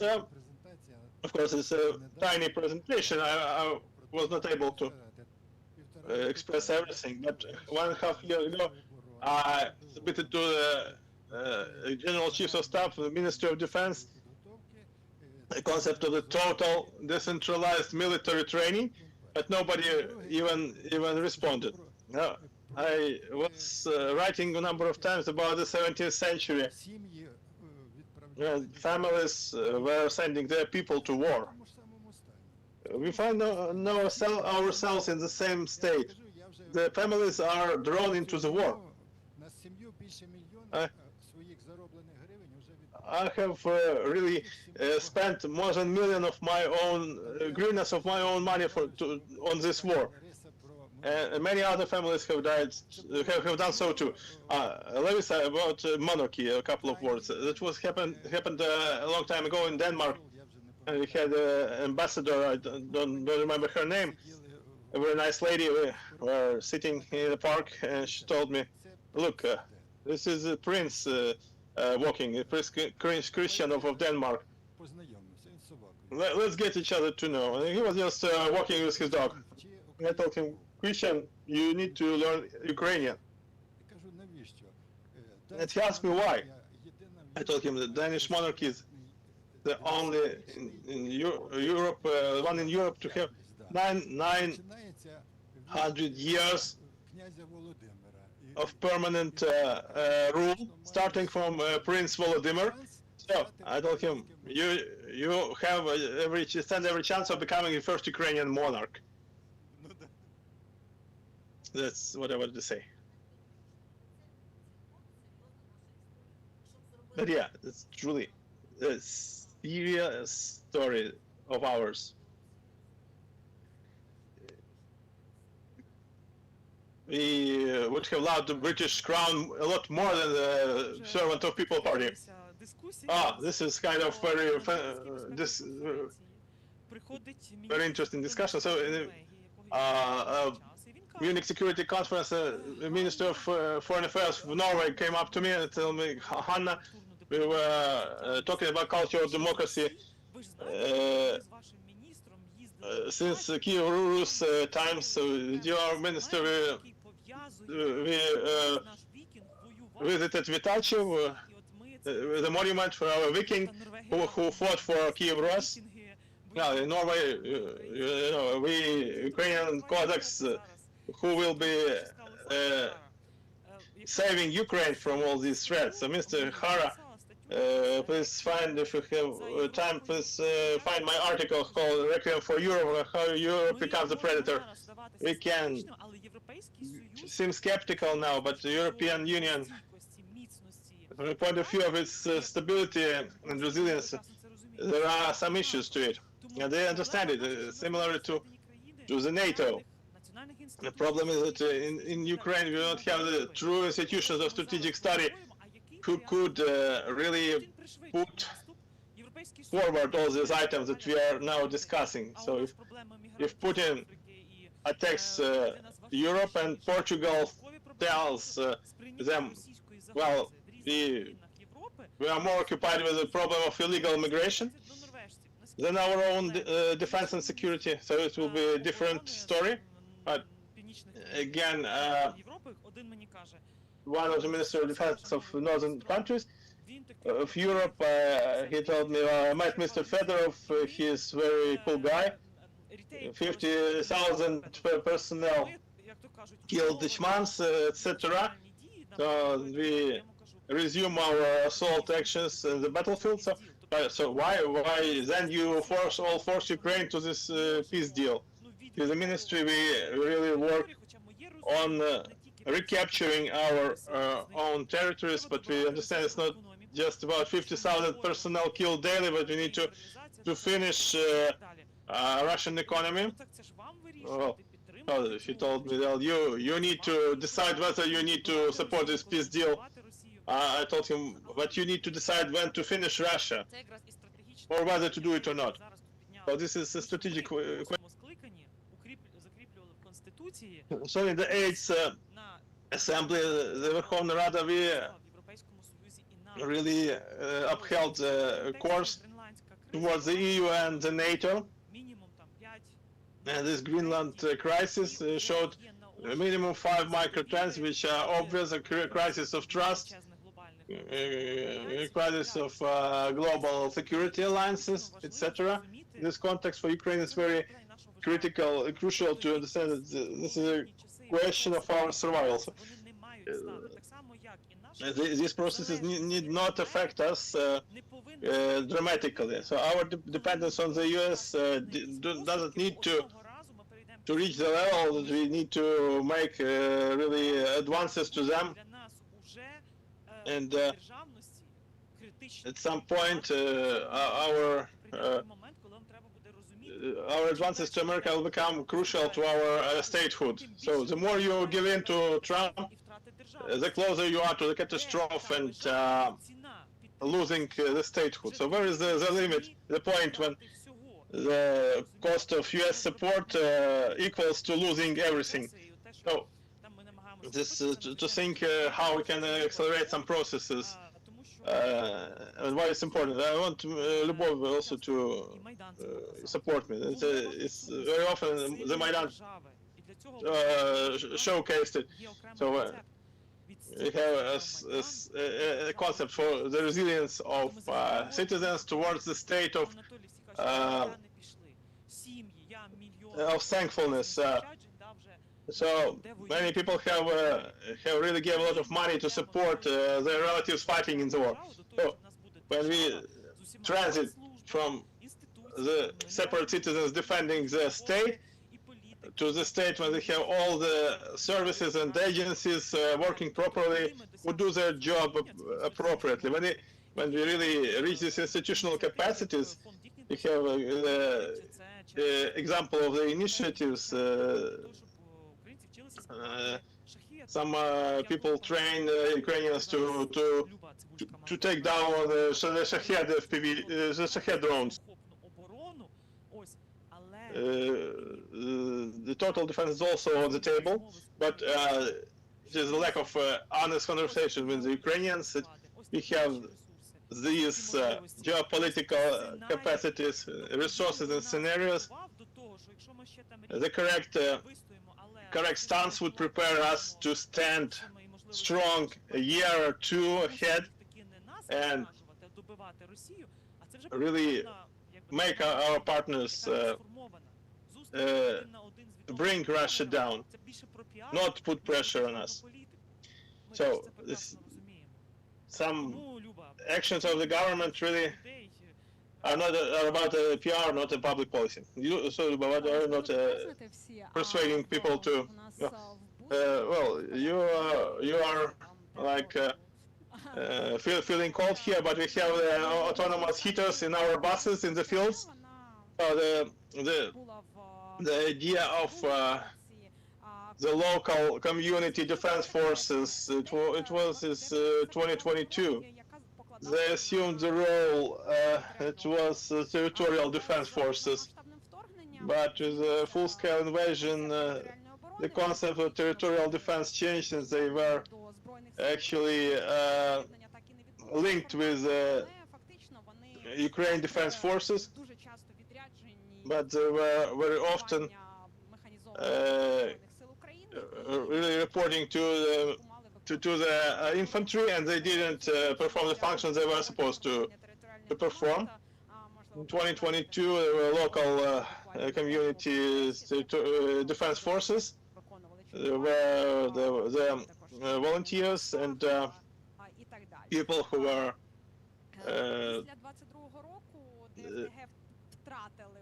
after 2022, the local community defense forces lost their relevance, and very often local politicians started using them as a quasi-municipal defense. There were some considerations for why these forces were a threat to national security, but the previous year захисту неба в тилових містах. Повітряні сили, будемо відвертими, ніколи не займалися БПЛА взагалі. Повітряні сили – це велика авіація, це велике ППО, і напрямку БПЛА в повітряних силах до зовсім останнього моменту, буквально до місяця тому, як Павла Єлізарова Лазаря призначили відповідальним за тактичне ППО, його просто не існувало. Не існувало фахівців по БПЛА в повітряних силах. Тому якби ця компонента захисту від шахедів, вона в принципі була в державі відсутня як така. В нас з шахедами... And with Shaheds, we had our air forces like fighting against Shaheds. Many times had F-16s flying to intercept Shaheds. It was very expensive. And interceptor drones proved to be very effective.